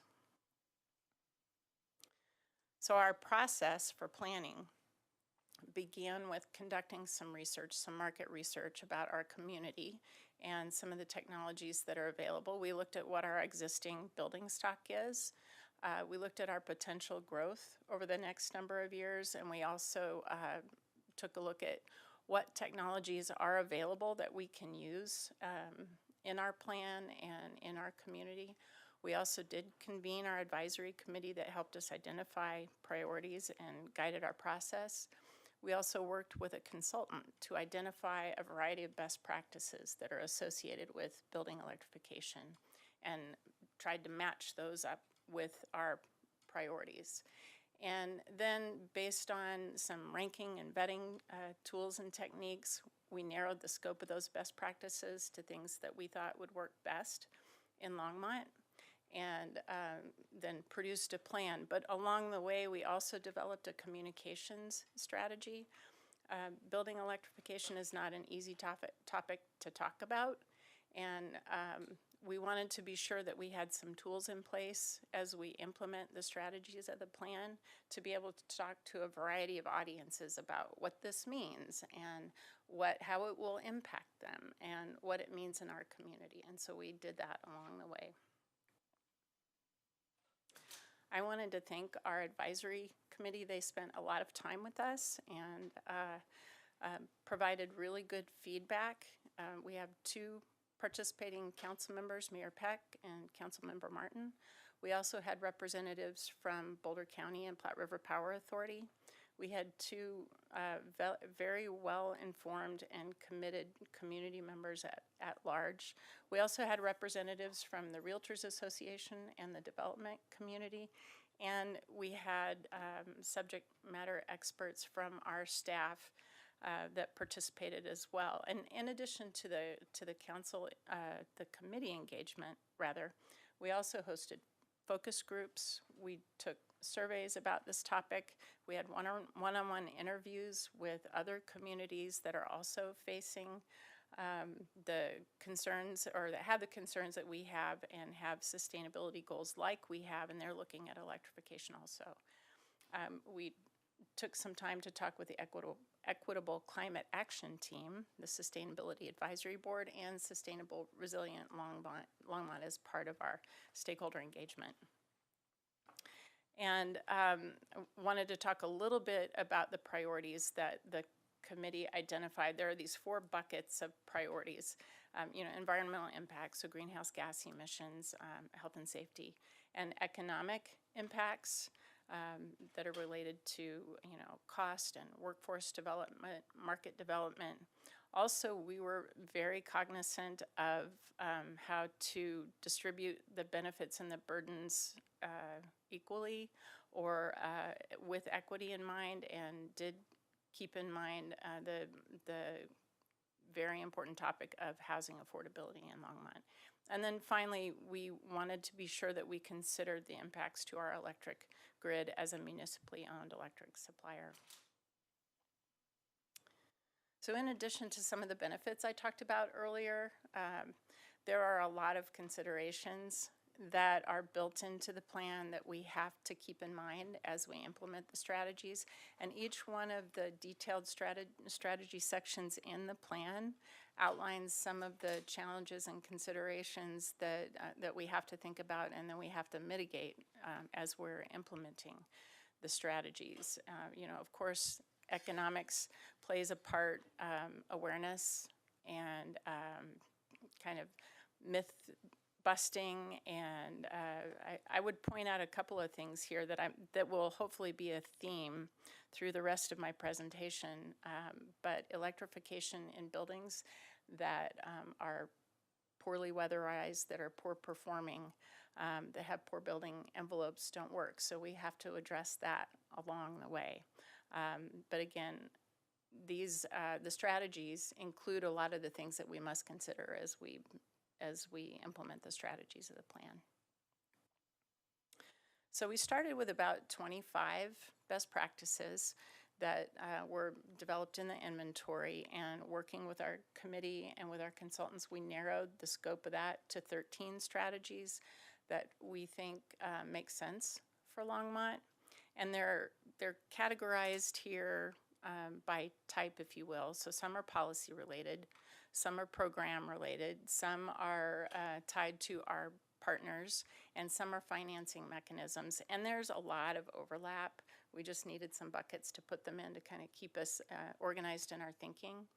And then the color coding on this slide has to do with what we need to do first, and what we think we should start on right away. The ones in orange, those strategies in orange, are things that we believe we can start working on right now, and more importantly, we believe those are the strategies that build the foundation for us to be successful with the rest of the strategies. So, education and outreach, having good housing policy so that we don't create unintended consequences that adversely affect folks that are the least able to kind of accommodate that. Building the market for electrification equipment, training the workforce. So if we create the demand, we want to be able to have the market that can supply that demand and the workforce that can install it. So kind of building the groundwork is what those orange strategies are. The green strategies are things that we think we can start working on right now, but we know they're going to take a little longer, a little more runway to develop. They'll probably take a little more resource. And those are things that we feel like we can get started on. The blue strategies are things that we believe are really good ideas, and we need to do a little more work and development of those ideas to understand how they might be applied here in Longmont.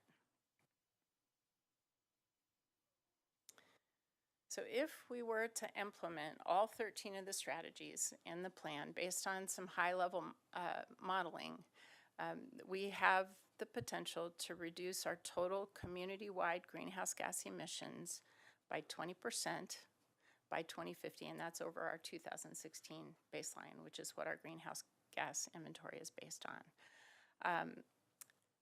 That's a big lift. It's a lot of work. 13 is a lot of strategies, and each one has its own work elements and requirements. So there may be additional staff required or redirection and, of course, funding directed at these strategies. And we have 3 categories here.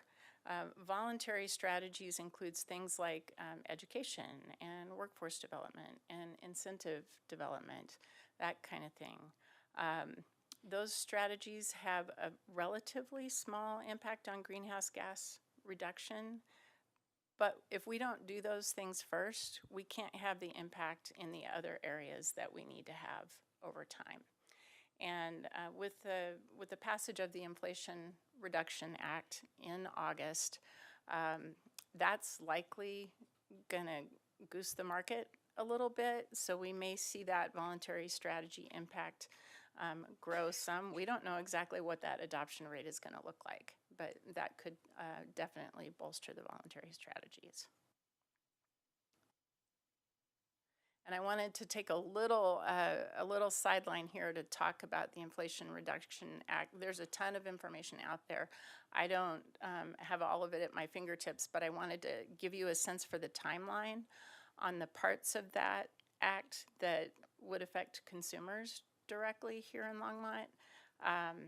The tax credits that are going to be available for installing energy efficient equipment or solar or electrification equipment or improving home envelopes, those things are really going to kick in at the beginning of 2023 in January. And then the rebates that are available for a lot of the equipment that can be used to electrify homes and businesses, those are going to be run through state energy offices. State energy offices have until end of summer of 2024 to get their plans approved. So there's some time between now and then that we can really be digging in and working on providing information to consumers in our community so that they can make good decisions about their space. Not everything works for everyone, and if we can provide really credible information and direct them to resources to improve the efficiency of their buildings, then a lot of these other things are going to make more sense for them and be more economical for them. So I just wanted to give you a sense for that. And also kind of the runway looking out. This is not like a 1 or 2 year and done kind of thing. There's a bit of a runway on these opportunities for consumers, so we can build on the education that we want to start right away. I did want to talk a little more about building code strategy because if you remember this chart here, that's where we get the biggest impact from our efforts. And the way that this strategy is proposed in the plan is based on some Longmont has been a participation in the Department of Local Affairs Regional Code Cohort, and I'll talk about that in a minute also. So we based our strategy on kind of following the recommendations of this cohort for our region. And that includes in phase 1, we've already, you have already approved the 2021 International Energy Conservation Code update. And that's on a 3-year cycle. But in 2023, the recommendation in the plan is to go ahead and adopt some of the efficiency amendments that weren't included last time, and also move ahead with electric preferred amendments. And electric preferred amendments still allow for mixed fuel new construction. But if you're going to opt for mixed fuel construction, you need to meet a higher threshold for efficiency in your building, for your building envelope. And so all electric is encouraged but not required. Kind of lets us, it lets us ramp up. It lets us have those conversations with builders and developers and get them thinking about the benefits of building all electric in the future.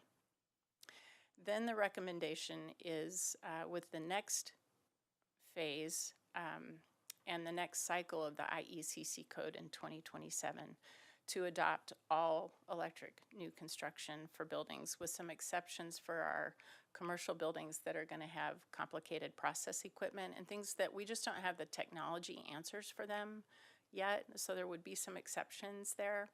And then the third phase would be coincident with the 2030 IECC cycle.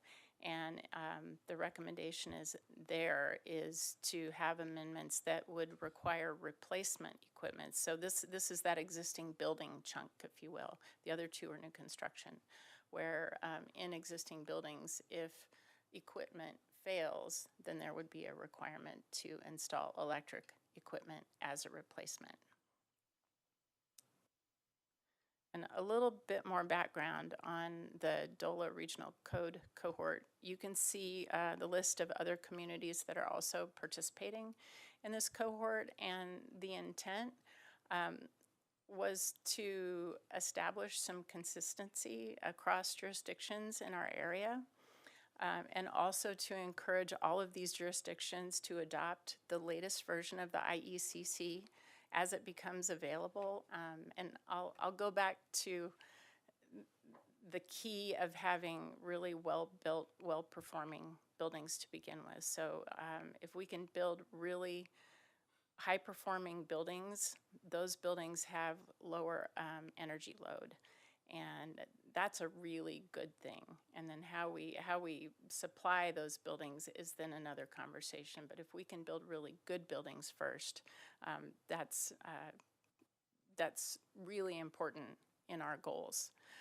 So having some consistency among jurisdictions in our area is important. It helps contractors and builders and developers kind of know the lay of the land in all of our areas.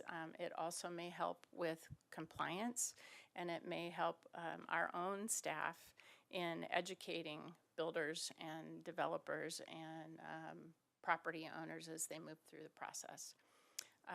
The code cohort started in January of this year. It goes through fall, so we're getting to the end. The first phase, again, emphasize that consistent adoption of the IECC along with the recommended amendments for efficiency, electric vehicles, solar, and electrification. The second part that's underway right now is defining a roadmap to get to net zero new construction by 2050. And we have 2 city participants, 2 city representatives that are attending the cohort and representing Longmont in the cohort. And what we'd like to do is have them get through the end of that phase, come back with the recommendations from the cohort, and come back to City Council with some additional recommendations around building codes.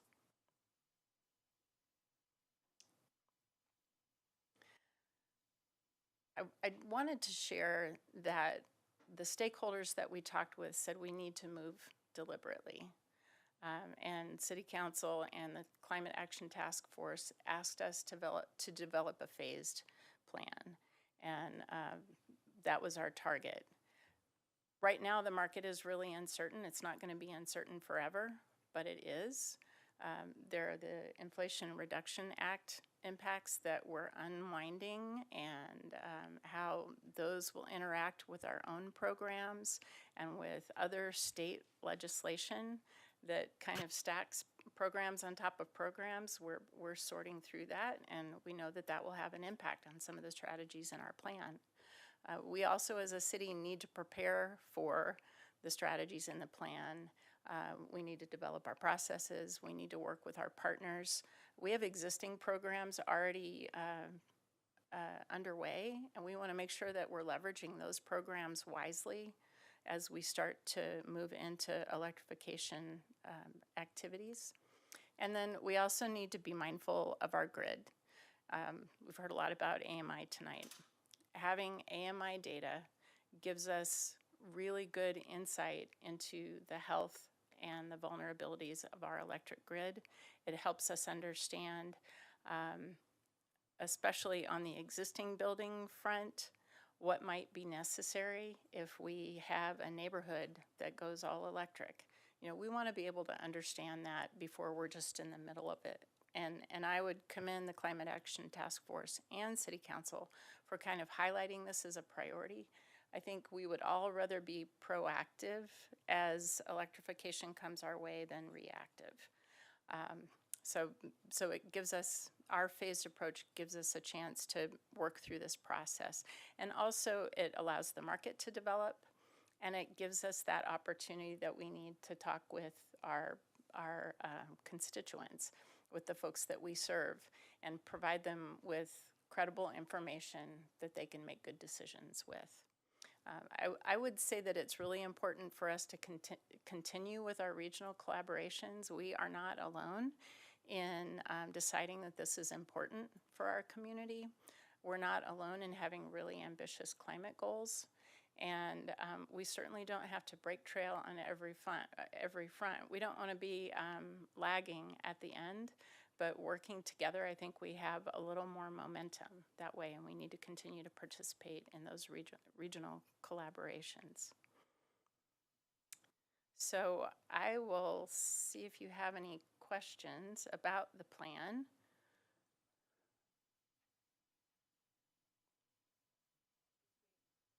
I was waiting for you, Councilor Martin.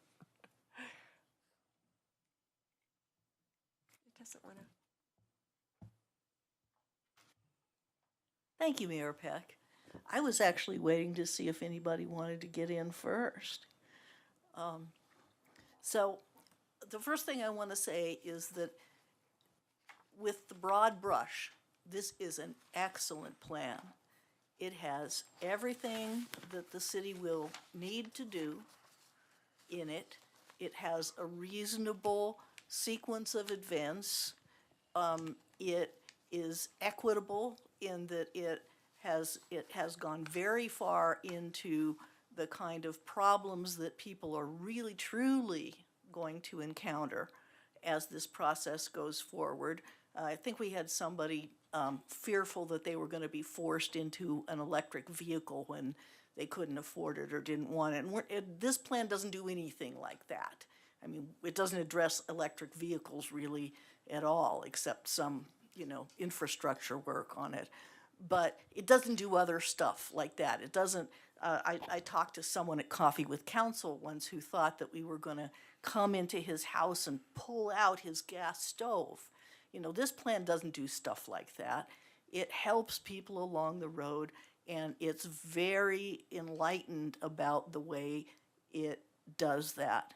So overall, I love this plan. I have a few concerns about it that I would like to bring up, and I think that probably over the next 2 or 3 months, and we're forced to do this anyway by certain things that have happened since this plan was written, we're going to have to do some refinement. So first, I think that some elements of this plan are more than procedure, more than strategy, and edge over into policy. And I believe that in those cases, that the council needs to debate those matters of policy and make sure that those are addressed by council, and that that the public outreach, people get a chance to speak about it, and that what happens, what becomes part of the process has got the stamp of approval of council policy on it. So I don't think because of that tonight is the final word on this plan. Second, there are some qualitative goals in the plan that I think are too weak, honestly. And some of them are probably council policy that goes all the way back to 2016. When, we had a wildly different regulatory environment. And so, some of those need to be revisited, especially now knowing the newest IPCC intelligence about what greenhouse gases do with regard to planetary heating, and in particular what not emitting does to planetary heating. We need to make some of those goals more aggressive, and root out all of the quantification that's just gotten carried forward, maybe not quite appropriately. Second, of course, third, of course, the Inflation Reduction Act is going to require us to adjust our timeline because we're not going to have all of the relevant rulemakings that will tell us how much these changes are going to cost us, and how much these changes are going to cost our residents, and how much these changes are going to need to be subsidized for our residents, because, oh boy, are there some good subsidies in there for our residents. And so we need to adjust the timeline to make sure that those are all taken into account. And it's actually a good thing because, as I think Susan said, although did not emphasize, and the plan says it a bit more, but also doesn't maybe emphasize it, the building envelope improvements, the efficiency improvements to buildings, especially people's houses, need to be done before any major electrification steps happen, and it's a big deal. And so the IRA timeline gives us 2 years to really focus on that. And one of the policy goals that we need to set is the penetration of how much those building envelope improvements, how much it's going to reach into this community. Lisa's over there nodding. There's been a program for a long time, a good program, just not that many people use it. And we need to understand that their non-use of those programs is coming right out of their pockets, and they need to use it. And the last thing is, I think we need to re-examine how we comply with the DOLA guidance. A number of the cities on Susan's list already have adopted codes that are out ahead of the DOLA guidance. And I absolutely agree that we should be up to speed with the DOLA guidance and never, ever fall behind, as many municipalities do, and it keeps them from getting grants when they do. But I do not see any harm, since we're doing workforce development anyway, in being out ahead. And our other climate goals are aggressive enough that we do need to be out ahead on some of these codes. And I think that the obvious one is all electric buildings. So I am a big yes on this plan, but I want to make sure that it does not achieve the status of Holy Writ quite yet. And I honestly couldn't, in terms of the council regulations or the council options, there's two versions of it. One, I think, in the plan and one in the council communications, and they're not the same. And so I'm not quite sure what the council's motion, how the council's motion needs to be worded. But, you know, I am for the adoption of this plan in the broad brush with the understanding that there are some updates that need to be reconsidered, including at the council retreat. So Counselor Martin, why don't you make the motion? Can I ask, can I yes. ask a clarifying question? Definitely. When you mentioned the quantitative information in the plan, one of the things that I think we'll want council input on is whether or not to use the estimated impacts from building electrification and the new numbers related to waste reduction to recalculate the greenhouse gas emissions targets that we have. Is that what you were talking about? That's one of the things that we were talking about. Also, the just greenhouse gas emissions from housing needs to be reduced by 20% at a certain time, and I can't remember. 20% is too low. You know, when there are no houses that use natural gas anymore, except for concrete in the foundation, it's going to be zero. So, you know, I think that we need to refigure that target. And although it's informed by science and by work that the staff, together with our consultants, does, I think that it is a policy, just like 100% clean energy by 2030 is a policy. And so it needs to be, that goal needs to be revisited. I think we need to set a goal for building envelope improvements. And if there is one at all in the existing sustainability plan, it's a few hundred homes, and I'm not sure, have we met it yet? We've never met it. Yeah, and we need to meet it. That's a big deal. So, and that's a council policy that needs to be adopted, in my opinion.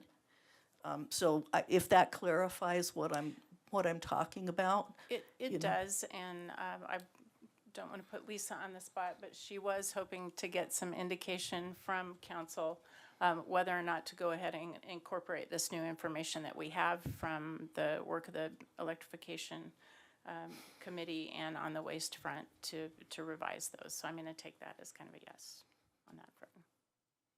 Yeah, I'm not sure that's everything we should do, but that should definitely be done.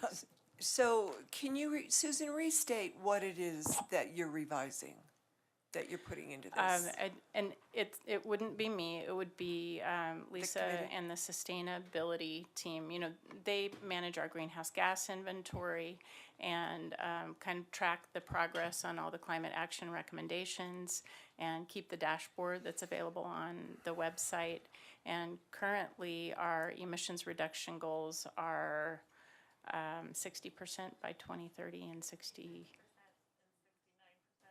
Sorry. 66% by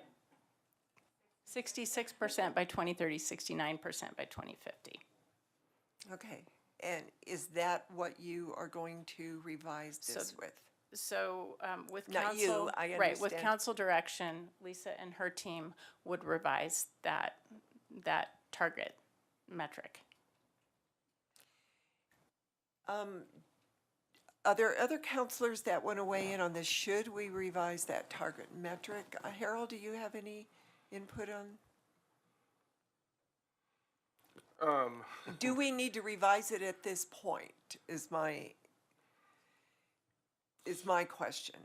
So council can give us direction to look at it and bring it back to you all, or to the point that Councilmember Martin made, is we could bring this as part of your retreat in study and build that into the policy questions in the retreat, so you can move through this, or you can do it. I'm not sure. You know, we have that as a target in Lisa's plan, so in some ways Yeah. it makes sense to keep the target Yeah, consistent and move it over into this. I don't see the point I'm of not- changing the target. Well, but I think what you have in there is lower than what Lisa will bring in, right? If we add the work from this plan and from the waste reduction work that Lisa and her team have done, it puts us at a higher threshold, closer to our goal, if you will. So 86%, if we bundle all of that up together, instead of 69% at 2050, it would be 86% at 2050. Okay, That great. to That me makes makes sense. sense to incorporate both of these as we're looking at it. Right. And obviously, I think we look at these as stretch goals too. And some of these others, we need to look at it, and so that's a piece where we're gonna have to push. Right. And understand that I think they are stretch goals in this. I understand that this, the greenhouse gas reductions through this electricity plan is really good, but for me, as far as the city and the state reducing greenhouse gases, we can't leave out the greenhouse gas reduction through automobiles, transportation as well. And that is part of the electric car, changing from combustible engine to electric. And I think that's what's in That's the Lisa's- aggregate of reducing the greenhouse gas, isn't Right, it? and Yeah. all of those things are included, certainly Right. not just these specific activities, but Lisa and her team track all of the different activities. It's transportation, it's waste, it's water. Correct. It's all of those things add up to that 86%. And the previous goals were based on estimates for what, kind of a best guess of what electrification might contribute and what waste reduction might contribute. So now we have a little more granularity, it's more refined, and that can be rolled in. Did you want to? Yeah, Mayor Peck and members of council, Lisa Knobloch, Sustainability Manager with Strategic Integration. The previous greenhouse gas emissions reductions targets that were identified through our greenhouse gas inventory report and that we've done subsequent modeling on for the last handful of years initially didn't incorporate building electrification because that wasn't direction from council at the time in which we did that report.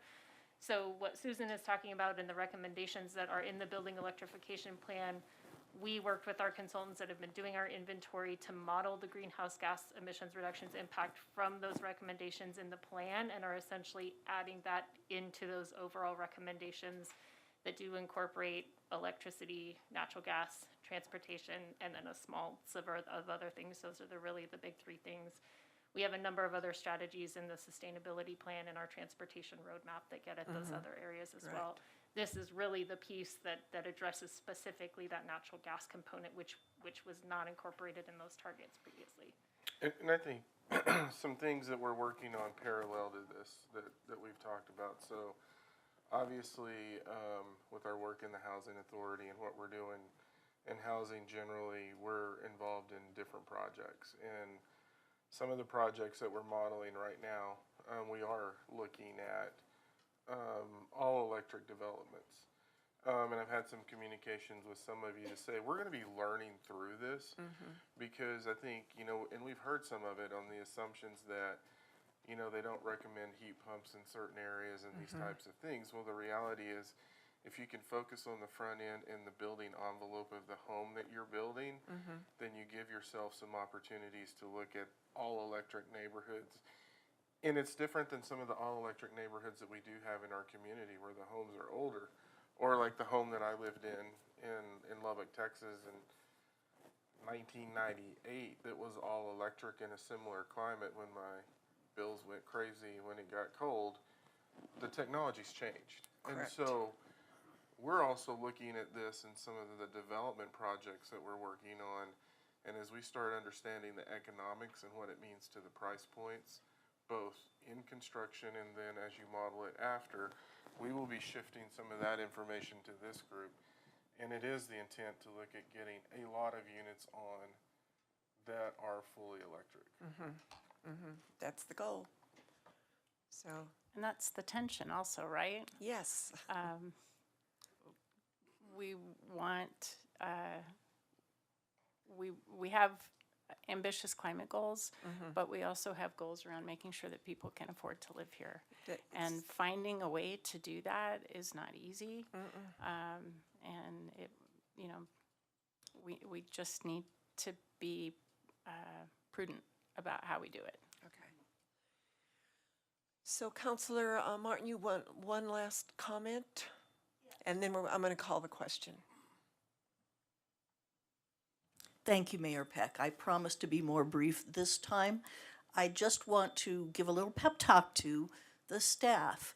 There should be no goals that are not stretch goals. And it isn't just including stuff that was left out this time. It needs to be push harder, push ourselves harder, because this is an emergency. I bet the city manager will aver that no staff member was ever fired or even lost a raise because of failing to meet a stretch goal. So they are nothing to be afraid of. How about it, Harold? Am I right about that? Yeah, actually, my, and this is more, I guess, to talk to people about my management philosophy is, I routinely talk to staff about, I want you to be creative, I want you to reach, and if you have effort mistakes, I have a lot of patience for effort mistakes. That's how you improve.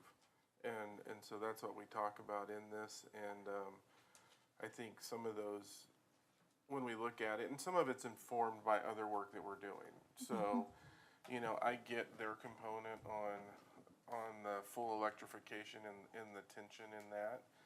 That's why we're looking at other projects that we're developing. As we get better sense, we can more accurately inform, and then we can look at the community and say, here's what we're doing, here's what we've learned, and here's the real world based on this analysis. Because I think there's a lot of conversations that will come into play, and I think the more we can educate and communicate in this, the stronger we're going to be when we start rolling these components out. That's right. And, you know, we already have, thanks in large part to Lisa, a robust sustainability and social equity organization, you know, a partnership between the staff, the council, and the public, that are going to make sure that we don't hurt people. It's going to push us to help people more. Okay. And that's why our goals should stretch. Thank you, Councillor Martin. Can we have a vote on one of the directions, either accept the plan, direct staff to proceed with the plan strategies as resources are available, or redirect staff on the plan or its strategies, or direct staff not to proceed with plan strategies?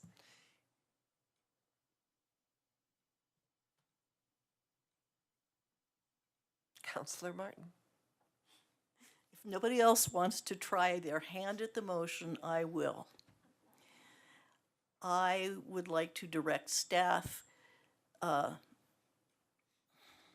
to accept the essence of this plan with the understanding that from time to time over the next 2 years, there will need to be revisions, including discussion of this topic at the council retreat and in subsequent study sessions, so that the debate happens in the most public manner that we can have happen. I don't think there is a single thing in this plan that... Just the motion. Sorry. So the motion is to proceed according to the plan with the understanding that there may be modifications in the next few months. Perfect. I'll second that. So do we have any discussion on the motion? Seeing none, let's vote.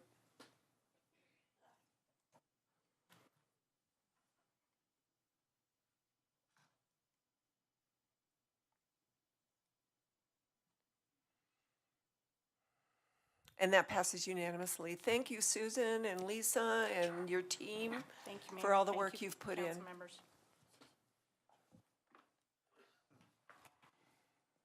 We're now at final call public invited to be heard. Mayor, before we go to that, Eugene will talk to you. There was a ministerial issue with the sound ordinance, and he has a plan to address it. I saw the three of you walk out. Mayor and Council, Eugene May again, City Attorney. So I noticed an error on page 269 of the packet. The reference to this section of the code was incorrect. It's currently 10.20.100. It should be 10.20.090. And since this is part of our criminal code, I would suggest that you amend the ordinance formally, and I can walk you through that. I'd suggest the first step would be a motion to reconsider item 10A on unreasonable noises.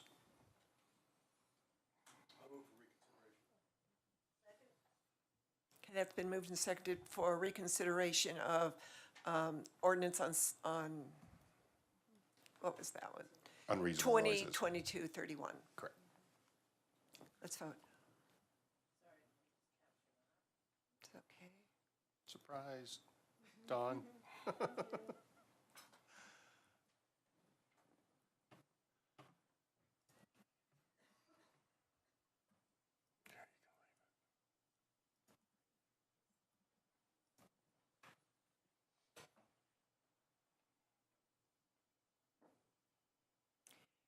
Should we just do a voice vote or a hand vote on this one?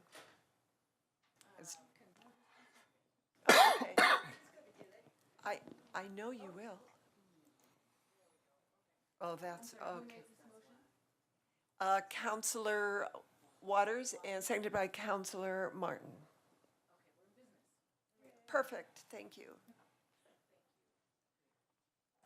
Great, that passes unanimously to reconsider. And Mayor and Council, the incorrect reference is in two places on that first page of the ordinance. So my recommendation would be a motion to amend ordinance 2022-31 to replace references to section 10.20.100 with 10.20.090 on page 1, lines 2 and 14 of the ordinance.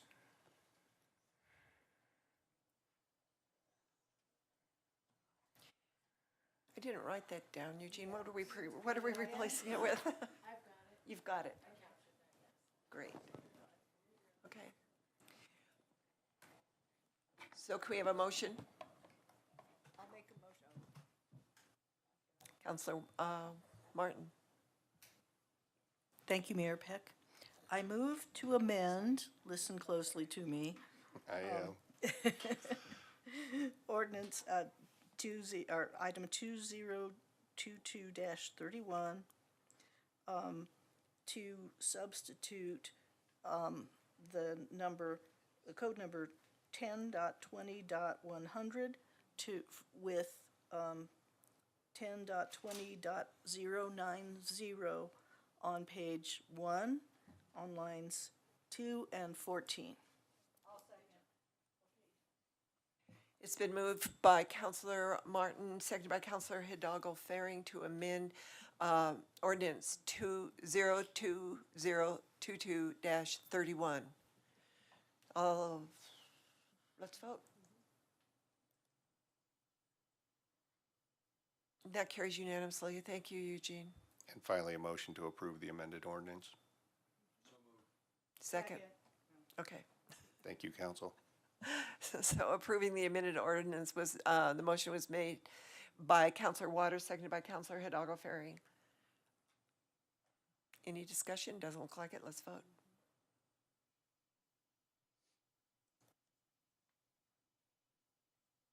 And that passes unanimously. And now we are at final call public to be invited to be heard. Is there anybody in the public that would like to speak? Give us your name and address, and you have 3 minutes. My name is Mike Sandoval, 242 East Mountain View. I've been a Longmont resident for 49 years. The electrification by year 2050, I mean, I'm 60, I'll be 90 years old. I'll be dead by then, so that's too long. I'm a landlord, and I'm looking at, okay, quick fixes. One thing I can do to reduce the greenhouse effect would be maybe get a fixed thermometer, okay? Maybe program it by the city. The cooling, it can go down to maybe 78, and heating, it could only go to whatever, 78, okay? So here's the range. It cost me $25, we're done, it's a quick fix, okay? And I don't have to wait till 2050. Okay, and maybe solar panels on the house, and maybe have a battery. Maybe that'll work. I don't know if who's going to pay for it, but I got older properties, so that's a quick fix. I can't re-electrify everything. No. So anyway, reason I really came in here is I'm a landlord. I got some people smoke meth in my property. It's been damaged. I've gone through the whole process. Basically, I've even talked to the housing, but basically, there's no equity here, okay? Basically, the tenant, she was just distributing, using, she spent like 3 weeks in jail, was released. My tenants call the cops like 30 times. They come down to the property, knock on the door, tenant don't open the door, nothing happened. And then I called the insurance company to help pay for it, nothing happened. The tenant, she's not paying for it, so it's all on me. So the equity is, there's no equity, this loss is not being distributed properly. I called my insurance company, they canceled me. So it's all on me. So where's the equity here? Nowhere, it's on me. So what I'm trying to do, and I know HUD as housing has had the same problem here, where there's been some meth users, you had mobile home, $100,000, whatever you pay for a mobile home, and you just throw it away. You just threw the mobile home in the trash. So, but it's not your money, so it's not a big deal. Me, it's my money. I'm like, I can't do that. So maybe you could have re-rented the property to some homeless people on the street, keep them there to get off the street. There you go. So I'm going to narrow it down. I got 33 seconds. I would like to have the city pay for testing. Almost considered a hotbed for meth. Meth, maybe no longer have smoking, but maybe have people shoot it up and use pills. Smoking destroys the property. Meth, the code basically right now is manufacturing and smoking. They're the same rules. It should separate the two. Smoking should have its own rules, and manufacturing should be, yes, a contaminated property. So basically, there's ways to clean it. You can oxidize the meth, and an owner can use that to clean it. It could cost $100,000 to do this. I really empathize with you. This is a huge problem in many apartment buildings, in many buildings. If there's anyone, who in the city can we have him? We've actually been talking to him. Okay. The issues that are in play, the rules related to meth are state law, that it comes under the county health departments for enforcement. And so that's really embedded within the state law. We have to follow the same rules, and definitely can sympathize on this issue because we've run into it a lot recently with the housing authority. But we have contact information so we can talk. Okay. Let's talk about it too later. Thank you so much for speaking. So we are at mayor and council comments. Are there any comments by councilors? Councilor Waters. Thanks, Mayor Peck. Tonight we passed the ordinances that we needed to pass as we get ready to, I guess, pass a resolution, adopt a resolution on the budget. Is that the sequence coming up in a future meeting? So we'll get all that done in the next regular meeting. Correct. And then we'll be beyond the whole decision-making process about priorities and how the money follows priorities. But it leaves still the question, and I know you're going to get tired of having me ask this, but I'm going to keep asking it just to keep it alive until we get whatever the outcomes are we expect to produce in 2023 under the heading of park development, right? Correct.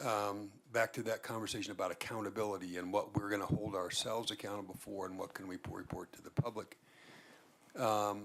With the understanding that the intent is obviously to produce, and if we don't achieve what we set out to identify how close we came, what we learned, it's not to catch people doing things wrong, but I'm not going to let that slip away. So I know Joni, I think, is working on something.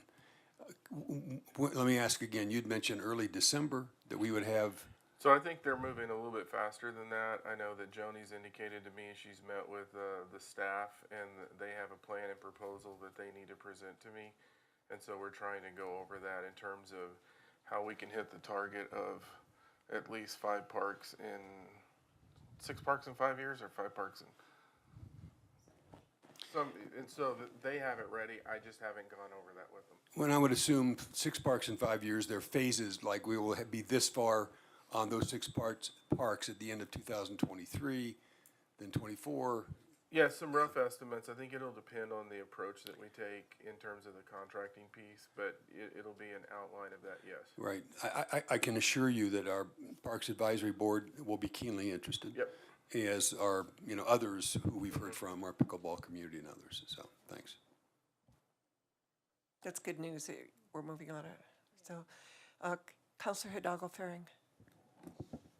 Okay, thank you, Mayor. So I was going to throw in a couple of comments, but I think one of them I could wait until we have the actual discussion on the gun ordinances. But I am appreciative that we're able to bring this forward to the public. So thank you. The other one is to, whoever's listening. Last Saturday, we had the Dia de los Muertos family celebration. Last year, when Councilmember Rodriguez and I co-hosted, the festivities or all the booths extended from Main Street on 4th to Kaufman. So it was a little section. This year, it actually went around the corner into Kaufman. So we had a lot more vendors, food trucks. Boulder County Public Health was out there giving vaccines, flu shots. And it was an amazing mix of, families, our senior groups that were out there. We had El Comité, we had just different advocacy groups, as well as local artists. So I bought some really neat jewelry and some shirts, and it was very exciting to see. And this year I co-hosted with Justin Veach from the museum. So the museum did a phenomenal job. The Longmont Downtown Authority did a phenomenal job at organizing this and putting it together. And also, I just like to remind folks to come out to the museum. I have my altar out there as well for my mom, and Marcelo Shacklove, I believe his last name is, and he has what is it? It's Fernandez. Fernandez.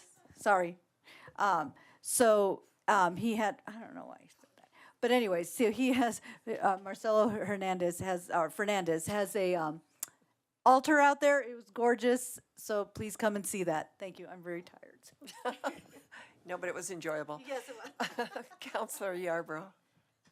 Thank you, Mayor Peck. I just wanted to say, I want to say thank you to Councilmember Waters for sending out that update that helps me to know what's going on when you emailed it. So I just want to say thank you for that.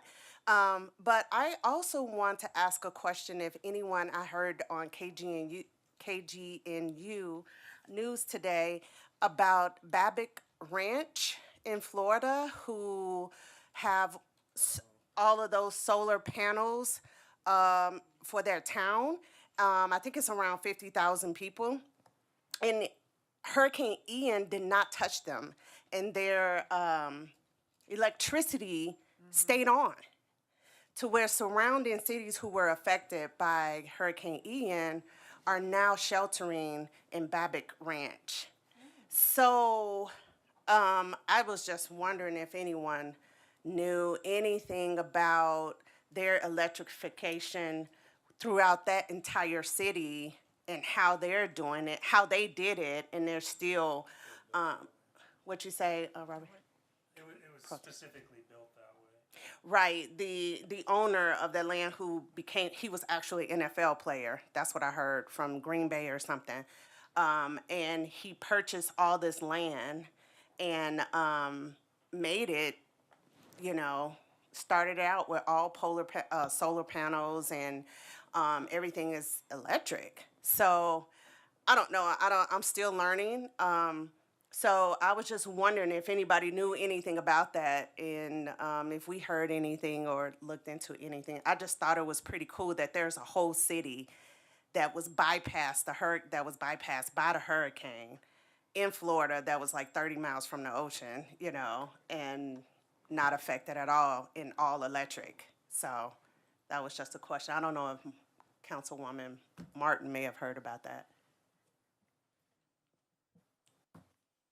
Actually, no. So thank you. I'm going to go home and look it up now. And yeah, a lot of the times when people talk about this or that infrastructure being vulnerable, it's because the vulnerability wasn't designed out of it. And this just goes to show that you can do that. Just burying overhead electric transmission lines is another one. Or the city distribution line. Longmont's gone a really long way toward doing that, and every time another electric line gets buried, somebody's safer, and our city is more robust in terms of its utilities.